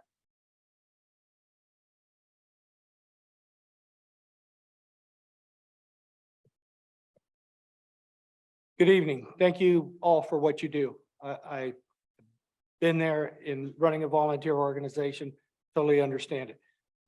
Couple of things. I came in with, a whole lot of resentment towards things that were going on, and I look and I listen, and they're all right. Every one of them is absolutely correct. I live on the North Causeway. I face the North Causeway. I see kids on the e-bikes doing wheelies down them. I've seen kids come into the sand and do donuts in the sand on the e-bikes. They have a lot more power of doing things. I'm not here to bitch about that. I'm here with a solution. You guys, we build all these things. We stipend the bar, the lodge. The hell with that. We didn't need that expanded. But what we do need is maybe let's look at something to help these kids. If we have all these kids roaming around, let's get a teen center. Let's get a director. Let's pay somebody to support teaching the kids. We got a bump track. You paid $1 million to build a goddamn bump track, and kids aren't there. They're riding everywhere else. So let's get a leader, somebody they can respect, or more than one, and use some of these outstanding buildings that we have as a teen center and get them motivated. Because let me tell you, all of you, okay? 9 years ago, last month, on vacation, myself and another guy were first responders, and I held a kid's head while he died.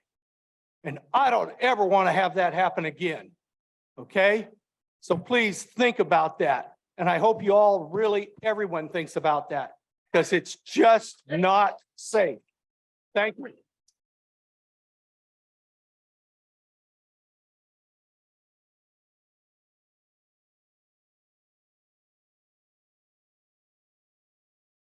All right, well, that's the end of the comments. I want to thank everyone for taking the time to show up. Your presence does make a difference.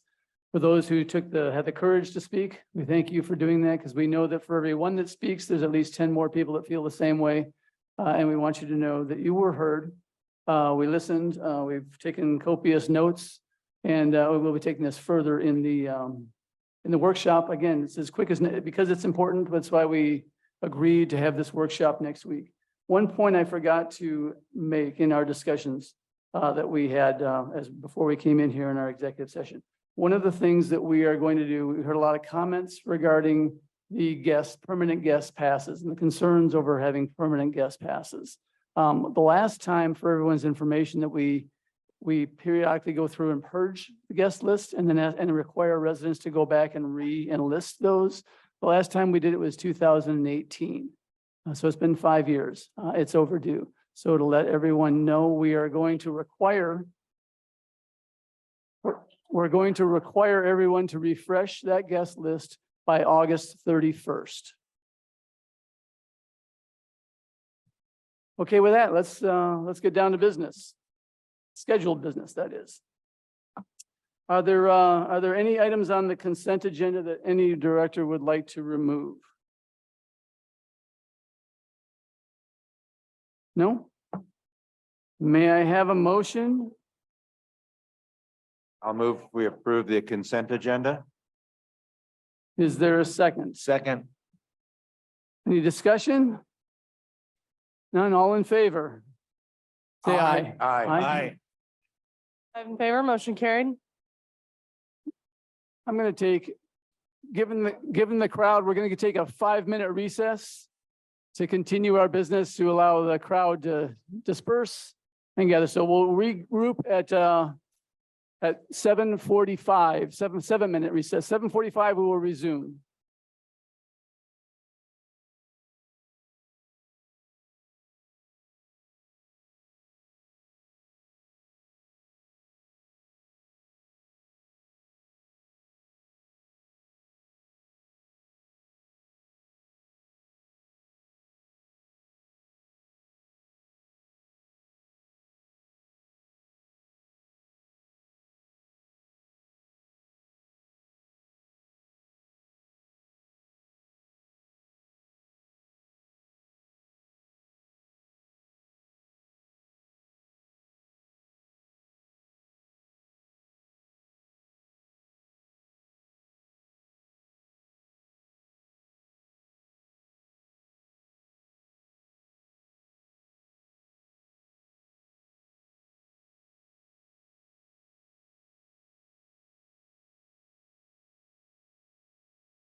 Okay, if everyone could take their seats, we are going to resume.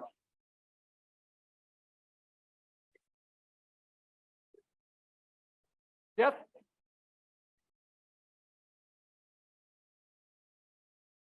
Yep.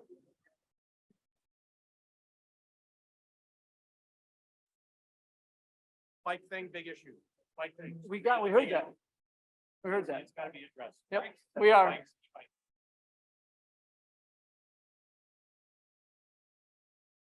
All right, we're going to continue with the meeting.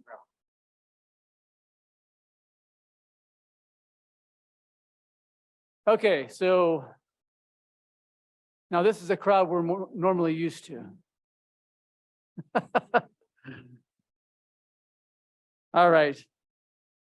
We approve the consent agenda. John, you in with us? We're good? Okay. Item 8.1, board meeting policy. Harmony, would you? Yes, hello. So every year, we have our board of directors after the election get together for about a week's worth of orientation. And at this orientation, they review our policies, our procedures, our rules, but specifically, it's their board policy and the committee policy. So this first is a board meeting policy change, and it's a red line that would restrict third-party audio or visual recording in the board meeting room.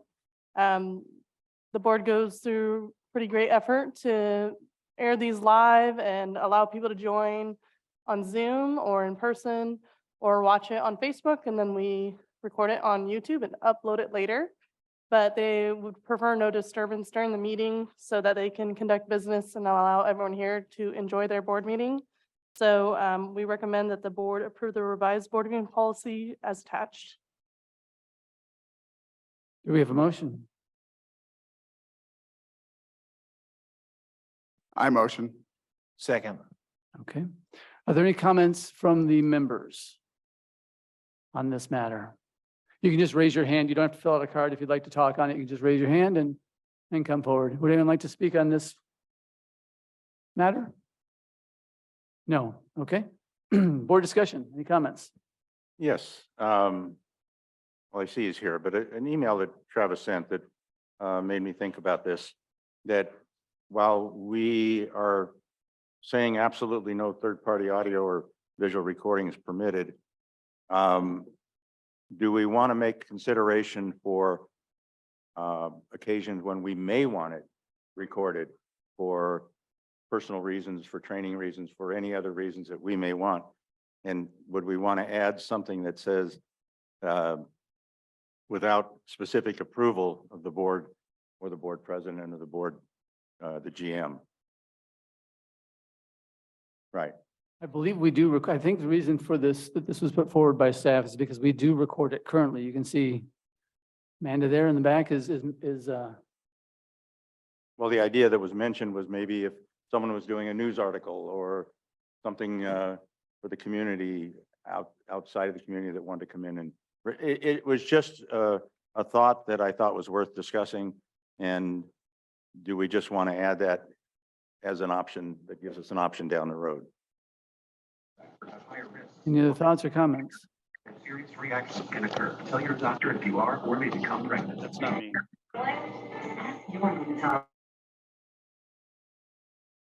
Our meetings are recorded normally through the POA. We have it on Zoom. We have it in other areas.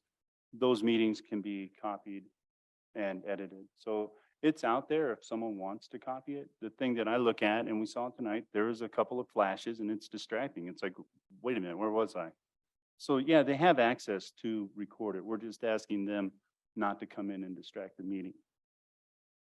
Well, you're not wrong. You're absolutely right. The quality of our recording is not the best. Not to mention the audio. So, you know, if someone wanted to come in and do it professionally and you know, it's probably a rare, maybe never an occasion, but it was just something to think about. Travis said it. Travis, go ahead if you want to speak.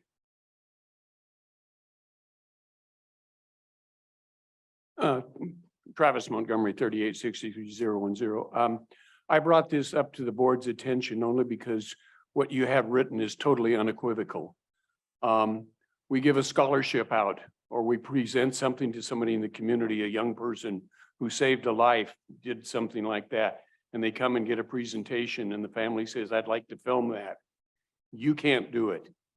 But if you have just a very brief thing in there without the permission of the general manager or the board president, you just cover it for yourselves. And there could be a time we'd want news to cover something that was going on in here, or if somebody showed up from the news and said, we'd like to, cover this part of your meeting or something, but just give yourself that little bit of latitude for the board president or the general manager was what I was trying to convey. Thank you, Travis. I also received an email from someone saying that they felt this was a violation. They didn't come and comment, but they thought it was a violation of First Amendment rights. I'm not sure why it would be a violation of First Amendment rights. Sean, can you maybe help? Do you see any case why us restricting it would be a violation of someone's First Amendment rights? Association is a private entity and not a governmental. Thank you for that. If I may, I think their comments are fair though, and it would be easy to add in and just redline that with prior approval, if there is a special instance, like you say, and this would just thwart the general disturbance and then also allow for special occasion. Harmony, would you like a subsidiary motion? I messed up that word. Subsidiary motion? Sorry. Sure. Yeah, can we add that into it? Yes. Approval by the board or the GM? Yes, this doesn't require 28-day readings, so we can just add that in to allow without prior approval. Okay, so actually making a subsidiary motion to amend this to say, take this policy as is unless approved by the general manager or board president. Is that what you're recommending? Okay, is there a second? Second. All in favor? Aye. No opposed. 5 in favor, motion carried.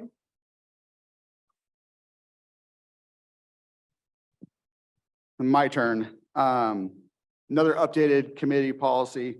I'm not going to read this. I think it's behind us, but there's the boards recognized two things that we thought the committees need to be updated. One was to try to keep our committees apolitical. And so they're not emotion-based decisions. The committees are here to help guide the board and the community with sound ideas and direction. So one of the goals here with the committees was to add into a committee recommendation a cooling off period for members serving on committees upon their recent departure from serving as a director on CLPOA board or any local governing body to help avoid any potential conflicts of interest. In alignment with this same intention, the prohibition of elected officials on committees would also like to keep the recommendations of the committees unbiased and apolitical to best serve the board and all members. Is there a motion? Make a motion. Yes, is there a second? Second. Member comments? Any members like to speak? We prefer you to come forward. That way the recording can get all your words. Perfect. I was a little surprised to see this actually on the agenda. And I'm sorry, it seems like this motion might be targeting two recent directors who really gave their time and energy to this community. After all, I believe that there is an application process, right? If you want to be on a committee. I would also think that those members that are on the existing committee would also vent or talk about the would-be members. And then you vote, don't you, as a board? All 5 of you have to vote whether or not to accept that person on that committee. And that way it would be in the open, and all of the members, anyone that would attend a POA meeting would know exactly who voted for or against those individuals. I can see that a public official, say a mayor, city council, someone like that, maybe that would have a conflict of interest with the POA. I can see that, but as far as a cooling off period for a POA board director that gave their time and energy, and not be able to be an asset on a committee, I'm sorry, I just don't agree with that. Thank you. Thank you for your comments. Are there anyone else wish to speak? Renee, please come forward.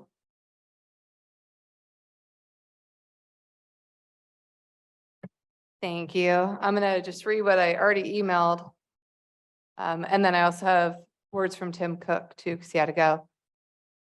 You stole all my words. Since the board can either choose to approve or not to approve a member to serve on the committee, there is no reason to have a one-year cooling off period written into the policy. The board can simply vote no in open session in front of all the members if they do not want a former board member or elected official to serve on a committee. Knowing that, what is the purpose of adding a cooling off period that will only apply to myself and Tim Cook? It appears that we are being targeted. And then from Tim Cook, in regards to policy change 8.2, this punishes board members that have committed time to this community faithfully. According to this change in the policy, this would eliminate Tim from participating in the 9/11 event that he was a co-founder of, and he has participated in since the inception of the event. He feels that it is hard enough to get volunteers in the community and to punish good standing members in this community simply because they were previously on the board of directors. Past board members have been on green committees, currently on ACC, Finance, Tuesday Work Group, and others, all with no conflict. This change only seems to affect Tim and Renee. Currently, we have both been volunteering in committees since our board terms have ended with no conflict. This does not make sense to Tim to lose volunteers in this way. And I would just like to add, if this is important for the board, what I don't understand, again, it's specifically to us. There's nobody else that would be targeted in this, just Tim and I. And I think that's a very political, or at least it seems incredibly political. And then the other thing, if it's important, then you may even want to just postpone this and wait until May of next year, when it would apply to the next two board members who may or may not be on this board. And I just say, because if you're no longer on the board, it would apply to you then specifically and not to Tim and I.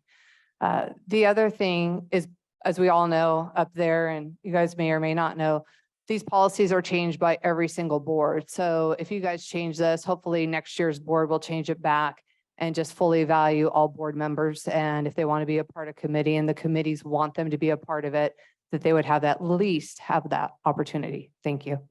Thank you, Renee.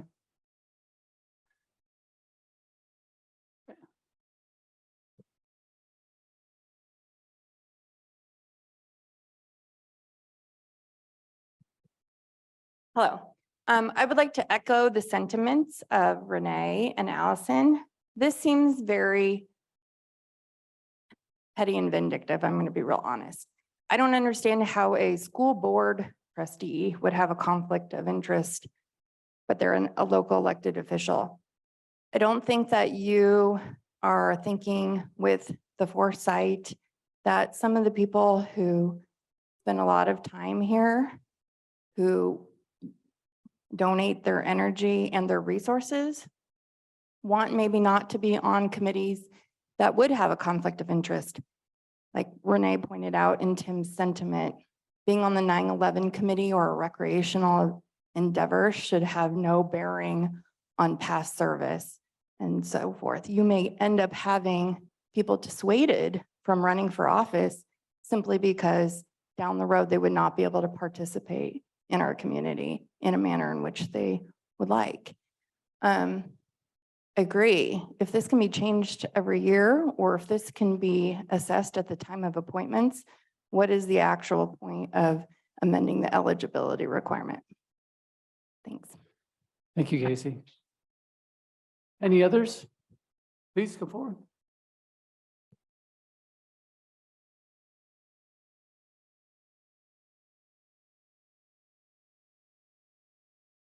I don't really have a prepared statement, but I do admire anybody who has served either as a board member or a city council member.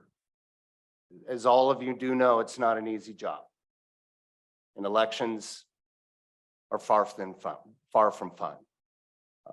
I am not an advocate of this. I think that we need to cherish those who want to serve and embrace them. That's my comment. And I hope that you will consider that. And I mean, people to do your job, to serve on the city council, they're far and in between. And we need to protect them and give them the ability to serve in the capacity that they see fit. Thank you. Thank you, Mark.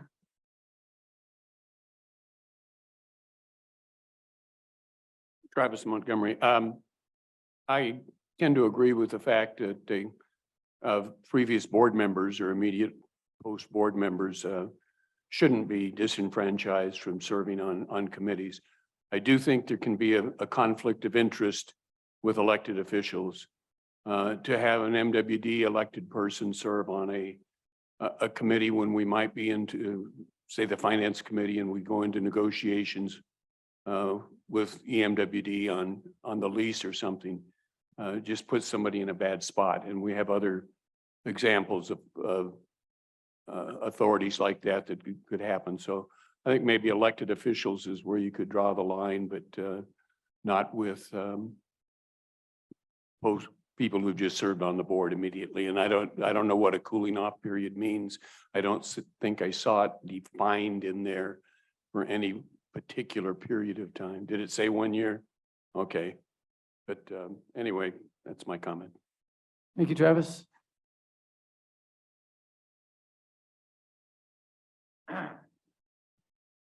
Mike Harris, 3863-086. I don't know, things might have changed since I sat on that side of the table. Do we have stacks of applications for people who, lined up for committees? Because I remember having to beg to get more people on ACC. So I don't think, if people are qualified and they want to serve, let them serve. Thank you. Thank you, Mike.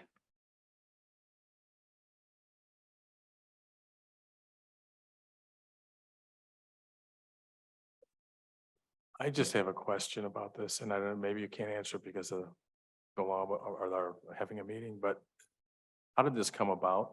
I think it would, if it came about from the board, and who brought this addendum to the board for tonight, if that's possible? We can get that information. We can't comment on this, but we can take any input you have. Thank you. That's all I have. Just want to know how this came about. Other questions or any other comments rather from the members? Okay, I'll open it up to the board. Any board discussion? Yeah, I agree with some of the comments here and take Tim and Renee out of the equation, but there's board members that, go 4 years and we're going to do a cooling off period that they might've been 4 years serving on the board. I think they should have every opportunity to continue serving. And then my thought process is as simple as the cooling off period. We've removed the director, just a line serving as director on the POA board. I think that if they're volunteering for the board, whether they didn't make reelection or they just termed out, they should be allowed to be on any committee if they apply for it. So I'd like to make a subsidiary motion to remove serving as a director on the Canyon Lake POA board. It's just a simple couple words there, and probably didn't do that harmony as usual. Is there a second? Second. Discussion. In my mind, I think this was brought forward as a governance thing. I do not believe it was targeted at current past board members. I believe when it was brought forward, it was intended for including current members who will go off the board at some point and do it. But it was intended as a governance thing. And in my mind, it's either all or it's none. We don't divide as to what, either people, we're going to allow people to serve and make the decision when they come to committee, and we have the ability to decide whether it's a conflict of interest or not when we make the selections, or we just set a policy that we don't. And so those are my opinions. I'd like to add to that. When we looked at this, we were not targeting anybody. The discussion was regarding the political public figures that are on committees. What was discussed was that, hey, if we're gonna cut that out, we just cut it out across the board because we didn't want to target anybody. So those that feel targeted, I apologize, but that was not the intent. The intent was to make it even and equal across the board for the public officials that are on committees as well. Because those public officials are also members and residents of Canyon Lake and involved in different areas as well. So I would like to make another subsidiary motion that we decline this policy in whole. Is there a second? Second.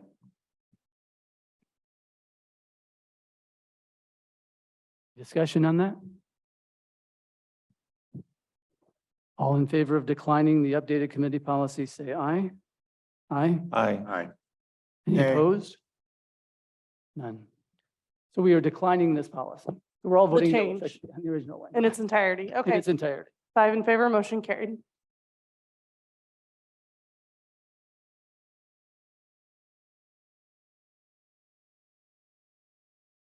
I'm sorry, we have 4 in favor, 1 against, motion still carries. Thank you. Director Cook? Yes.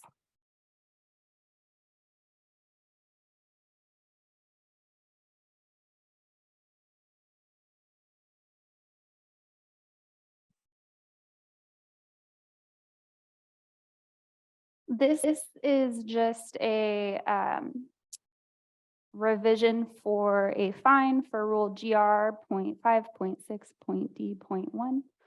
Proof of insurance required for a golf cart, which would essentially say that if a member allows their golf cart insurance policy to lapse or be canceled and the policy is not updated with us, that member would be subject to a fine of $100.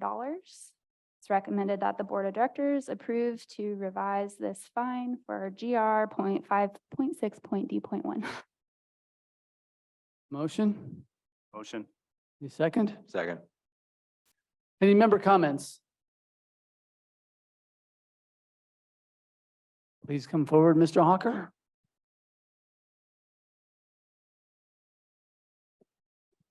Thank you. I'm just wondering how this insurance requirement would apply to the growing number of independent bootleg golf cart sellers and business people up and down the streets that have rows of pretty shiny golf carts out for sale. Would that have any effect on those? This is simply amending the current rule that has no fine. It's really just going to uphold members to making them accountable for keeping whatever insurance policy they have up to date with the POA. So it's not really going to affect any outside insurance providers. Any other member comments? Amanda, then basically what you're saying is, any golf cart in the community that may not be registered wouldn't qualify under this. It wouldn't have insurance on record or registration, so the fine wouldn't apply. Well, if a golf cart cannot be registered with us without insurance. So if there was an unregistered golf cart operating within the community, we have separate rules in place for that. This would be a registered golf cart, has an annual policy, and they allow it to expire. Staff audits that on a regular basis. We would send notice. They fail to comply, they're fined $100. Thank you. I think his concern was about the carts that aren't registered, and there are rules accordingly for those, Paul. Any more discussion on this matter? Greg? Amanda's made it pretty clear that she's just going to use this fine or threat of a fine to remind people, hey, your registration is late, or I'm sorry, your insurance is late, or it's not here.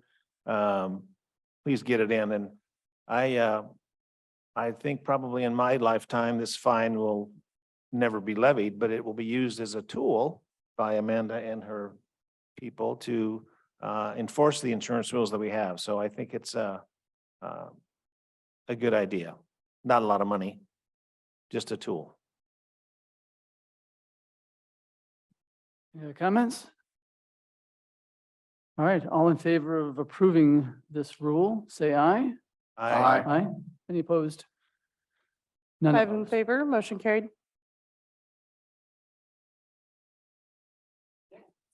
Okay, this is just a recommendation that the Board of Directors approve the appointment of Julie White Dahlgren. I'm sorry if I said that wrong. As an alternate, contingent upon the execution of a confidentiality agreement to the Rules and Regulations Committee. Rules Review Committee. They met last month, held several interviews, and they felt that Julie was going to be the best fit. So this is just a recommendation to appoint her. Do we have a motion? So moved. Second. Any member comments? Board discussion? No comments. Her application, at least her background looks terrific. Registered nurse, administrator, 30 years, accountability for over 100 nurses and security for medical centers. So she sounds terrific to me. All in favor? Say aye. Aye. Aye. 5 in favor, motion carried.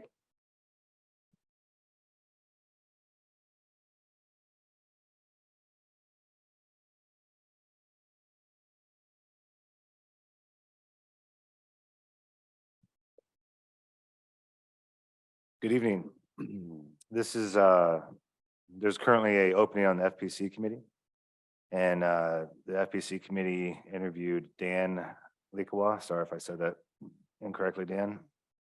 Has recommended the board of directors approve the appointment of Dan Likawa to the FPC committee contingent upon execution of a confidentiality agreement effective immediately.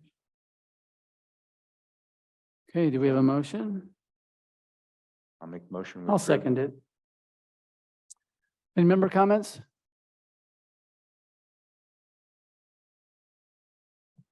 I just want to make a comment about the recommendation and how it transpired at the FPC meeting. And this is more of just so people can know when there's openings. Before the POA even had a chance to advertise that there was an opening for FPC, he was already there for an interview and brought in. And I think that sometimes can hinder other people knowing or being able to participate. So I just want to point that out, that maybe before at least it kind of goes through an open process. On the flip though, he's incredibly qualified. He's an amazing gentleman. I learned a lot more during that interview. He's perfect for FPC, so it's an excellent fit. But I just think we need to in the future just make sure it's open to everyone. I'm not sure if anyone would have beat him out because of his qualifications, but I just want to throw that out there. Yeah, thank you, Renee. Appreciate the comments on following due process. That's certainly important for, again, transparency overall. Any other member comments? Okay, board discussion. I know Dan and I actually didn't work together, but we both worked for the Boeing company for many years. He is a program manager by training and by his profession. I agree with Renee. He is an exemplary individual, so he's good. Any other comments? All in favor? Aye. Aye. Aye. Opposed? None. 5 in favor, motion carried. This is for the driving range restoration. The POA is wrapping up a no-cost solar power purchase agreement project at the Lodge, Equestrian Center and Driving Range. Due to the solar construction, the driving range is currently much shorter and is temporarily for iron practice only. The area under the solar structure needs immediate repairs to the ground surface in order to return to its normal operating conditions. No reserve expenditures have ever been made in this area to replace the original grass or concrete strip. And this and this repair and replacement reserve expense was anticipated at the location due to the solar shade structure project. This will include some artificial turf, new, larger and relocated concrete strip for driving mats, the new concrete pavers for newly shaded seating area, and the driving mats will be furnished by the Golf Pro. The Golf Course Superintendent and Director of Operations recently visited a covered driving range in the desert. Our plans are to construct a replacement for the existing grass and concrete that would include these elements. There's photos in your packets. Also to be included would be a concrete seat wall for spectators and additional landscape and irrigation. The repair and replacement expense will restore and improve the original driving range grassy area with the new surfaces better suited for shade, and also add for future potential revenue generating uses of areas such as hourly rentals for parties, etc. Financial impact would be $122,120 plus an 8% contingency from Reserve Fund 026700. It is recommended the Board of Directors approve the POA to enter construction contracts to restore the driving range and observation area in the amount of $122,120 plus an 8% contingency from the Reserve Fund 02670.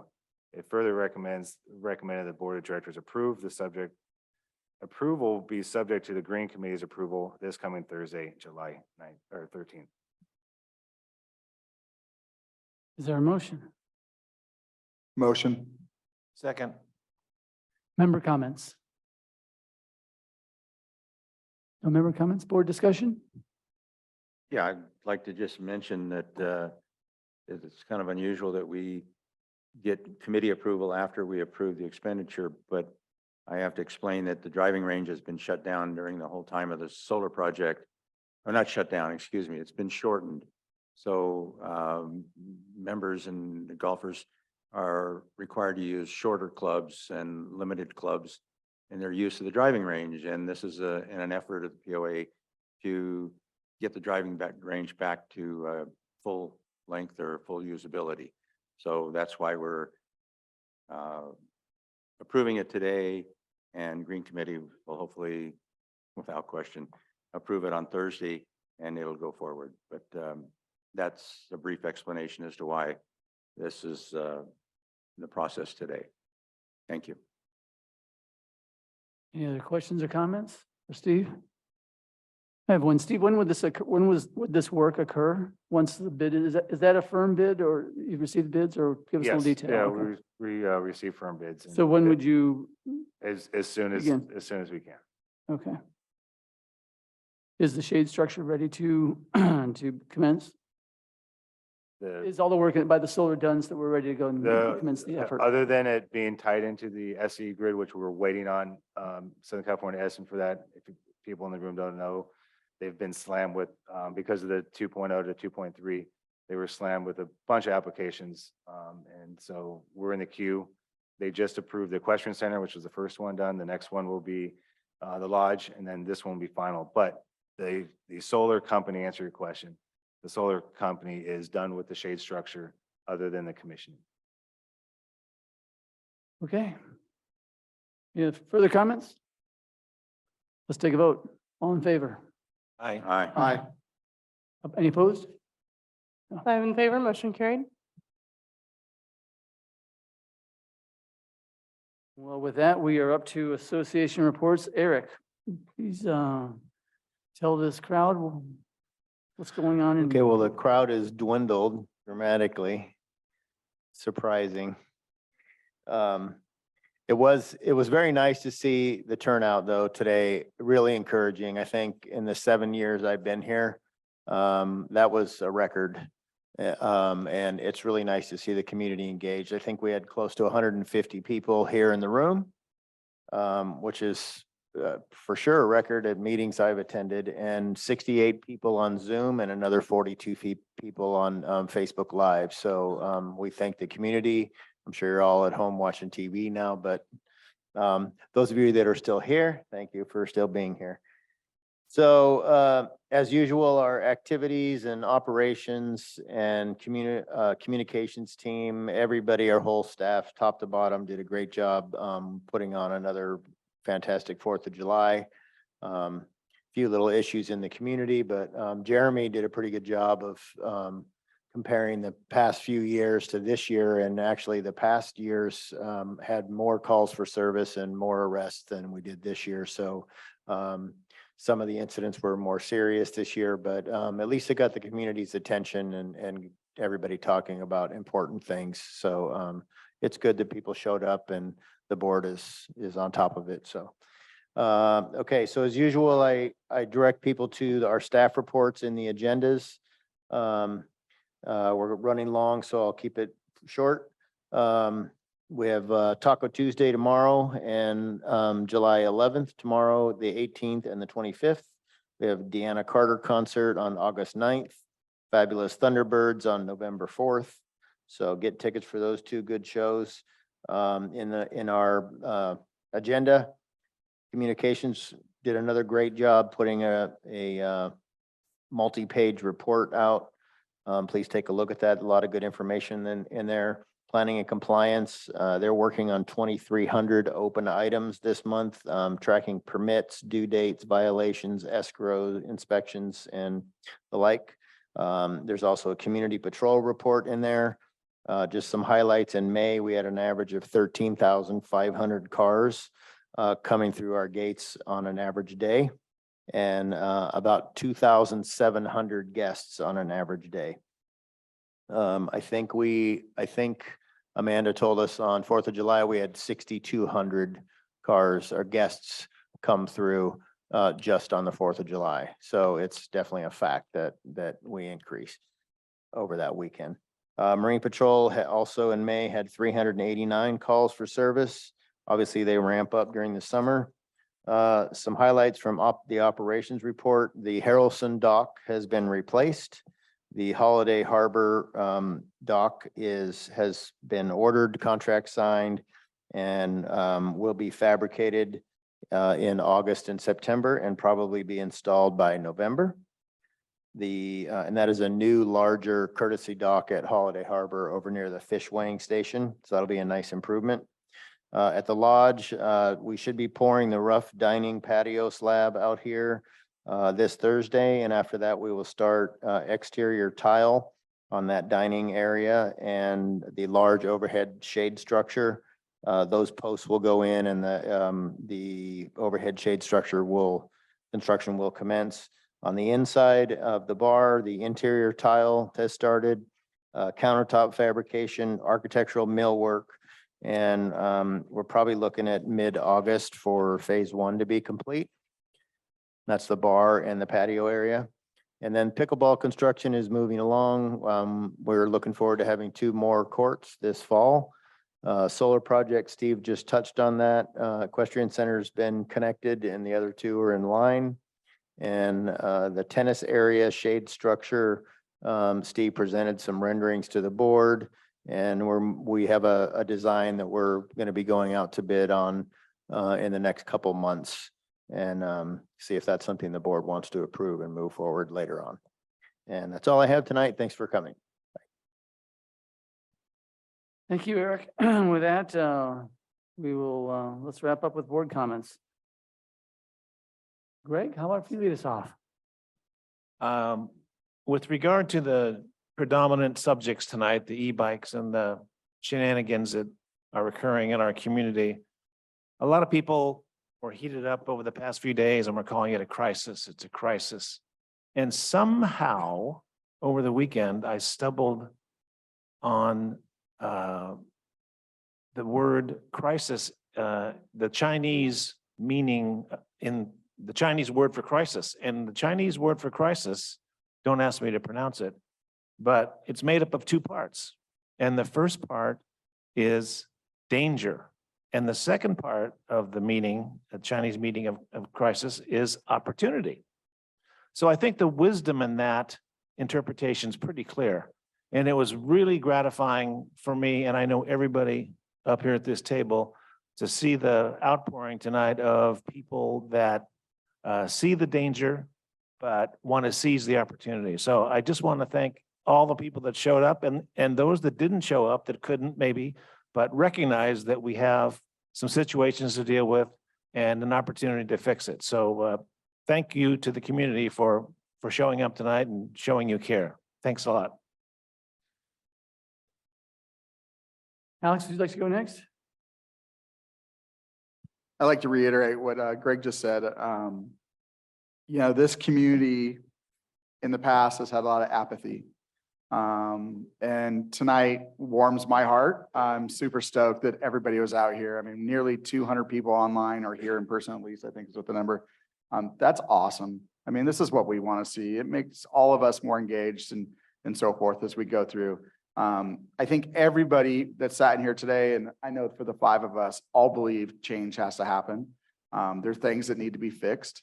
So a lot of these problems have been slowly festering over the years. It's time that, hey, you know, we have to change some things. So super happy. We're going to have a workshop next Monday night. So we'll be able to really, you know, after that, come up with a strategy maybe so we can move forward and so forth. One more thing, and I just want to reiterate this. So I know Bill said it, but your permanent guest list will be purged and you won't have any more permanent guest lists on your list August 31st. So you'll still have the list, but you have to come back in the POA and add those permanent guest lists back onto the list. So just be aware that is going to happen. We need to let the community know that and so forth. In the last month, I've sat on the rules committee.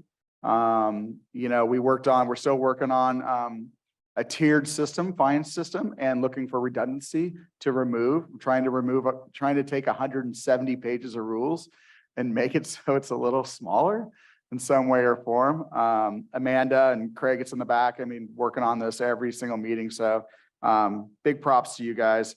We definitely interviewed and have a new applicant, as we saw today.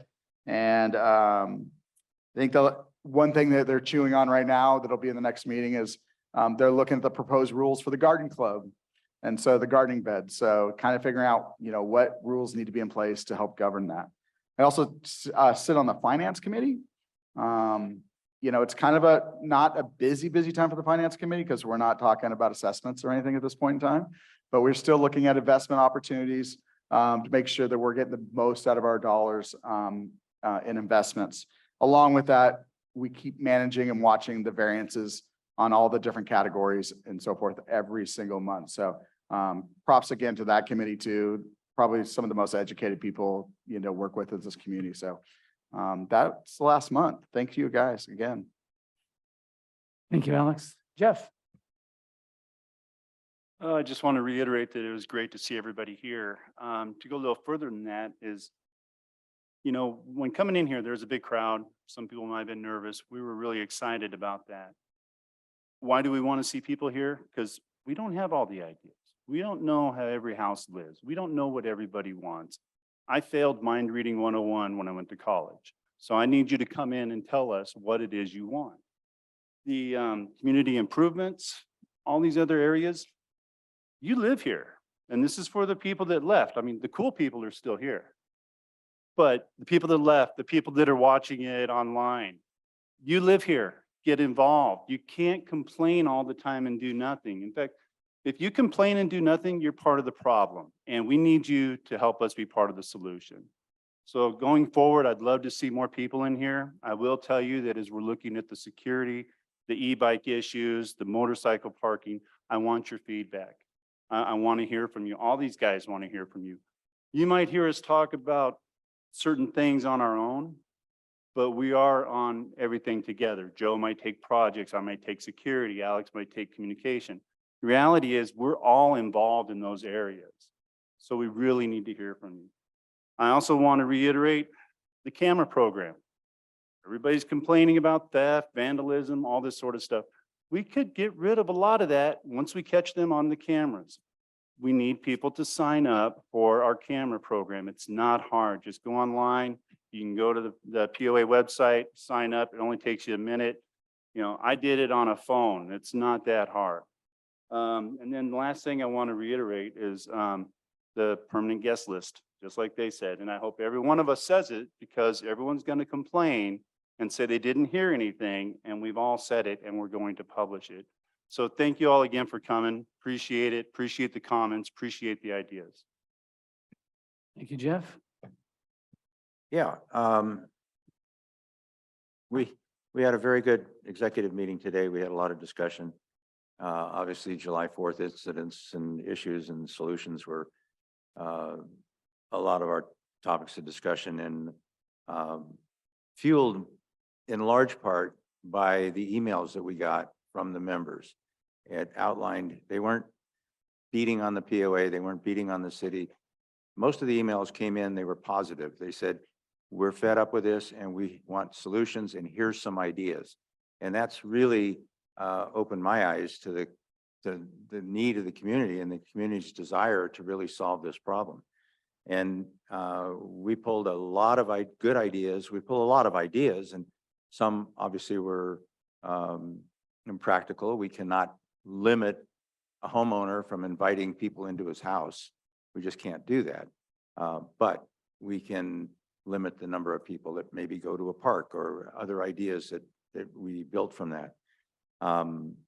So the workshop that we set up specifically to engage the members even more is set for this Monday, the 17th. And I really encourage the community. I hope we have at least this many people or more attend. And that's going to be a situation where we can actually interact with those comments and those people that have questions. So look forward to that. And I hope we have a good turnout. Besides 4th of July, e-bikes, and all the major issues that are before everybody, we still have our job to do. We still have our committees to attend and our responsibilities as board members in the rest of the community. And I want to give a few minutes just of my experience with my committees, which is the ACC. The ACC meets weekly. And in the past, we've had one board member that has been assigned to the ACC, and that's a full day of meetings on Thursday, every week.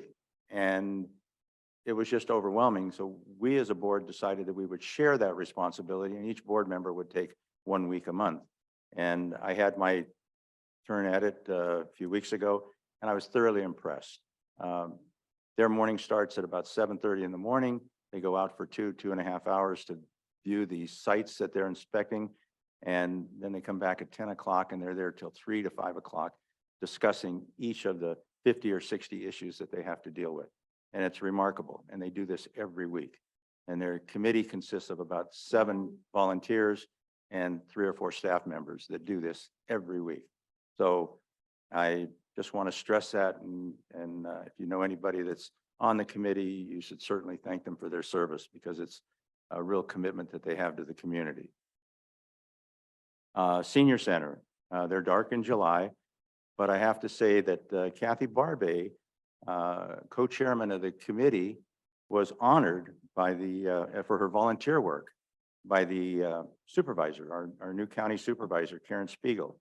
And it was quite a special award that she got as one of a handful of people selected in Riverside County for their volunteer work.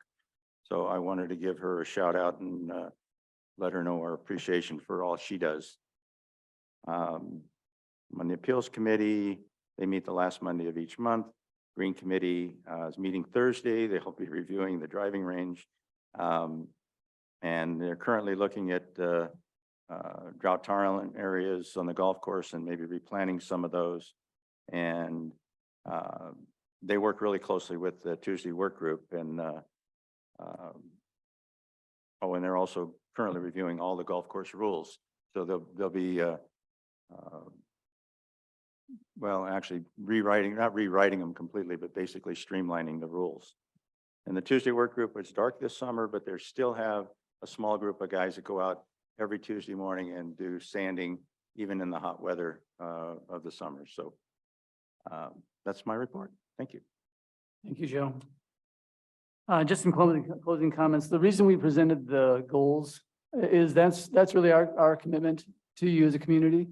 And the reason each of us took one of the goals is to show you together that's something we are all accountable to. And so you can count on us to address that. We will see at the end of the year how well we do. it's an ambitious agenda, but it's one that we believe is important to and how we can best serve the community. And so I thank my fellow board members for their commitment to follow up on that. I do want to, again, echo all the comments that have been said. I think today's meeting was a call to action for us. It's, you know, it's rare that we get, it's rare that we get 20 people at a meeting, but to get over 200 people at a meeting, if you include the electronic people who zoomed in and so forth, it's extraordinary. And I think it's something that really underscores the importance and certainly you have that commitment from us by, well, we'll take action as soon as next week on that. Of the letters that Joe mentioned, you know, I said we received 13 letters before. We had 21 recommendations that were provided through all the, how many people spoke tonight? 20, thank you. I added in addition, so they hit some of the 21 points that were mentioned before. I added 1, 2, 3, 4, 5 more ideas that were provided. So we've got over 25 ideas here that we can chew on and figure out how to best move forward. So again, thank everyone for their participation on this. As far as committees, I'm the liaison to the security committee, just to let everyone know what they did. They completed their perimeter checks. They went out and they found several large holes in the fence, which have been reported to operations, and operations has gone out and fixed them as well. One was probably 6 feet tall, with about this wide to get through, and the other one was a lot smaller, but it's good that they volunteered to go out and walk in the heat, to walk around the perimeter of the community to do that. So that's been done. The other thing that Greg and I are part of is an executive committee to work with the city. And the biggest thing we've been doing is we met on June 27th, I think, with the city as executive committee to talk about the fire station. They gave us a purchase agreement. We had discussions where we understood each other's positions. I think we came to agreement on many of the terms, but not all of the terms. And so one of the things that we're still we're working on is some points to close on the last remaining areas where we're separate. So we plan to re-engage with the city on that this month in the near future, and we hope to announce something soon for the benefit of the whole community. With that, may I have a motion to adjourn? Any second? Second. All in favor? Aye. Thank you all for attending.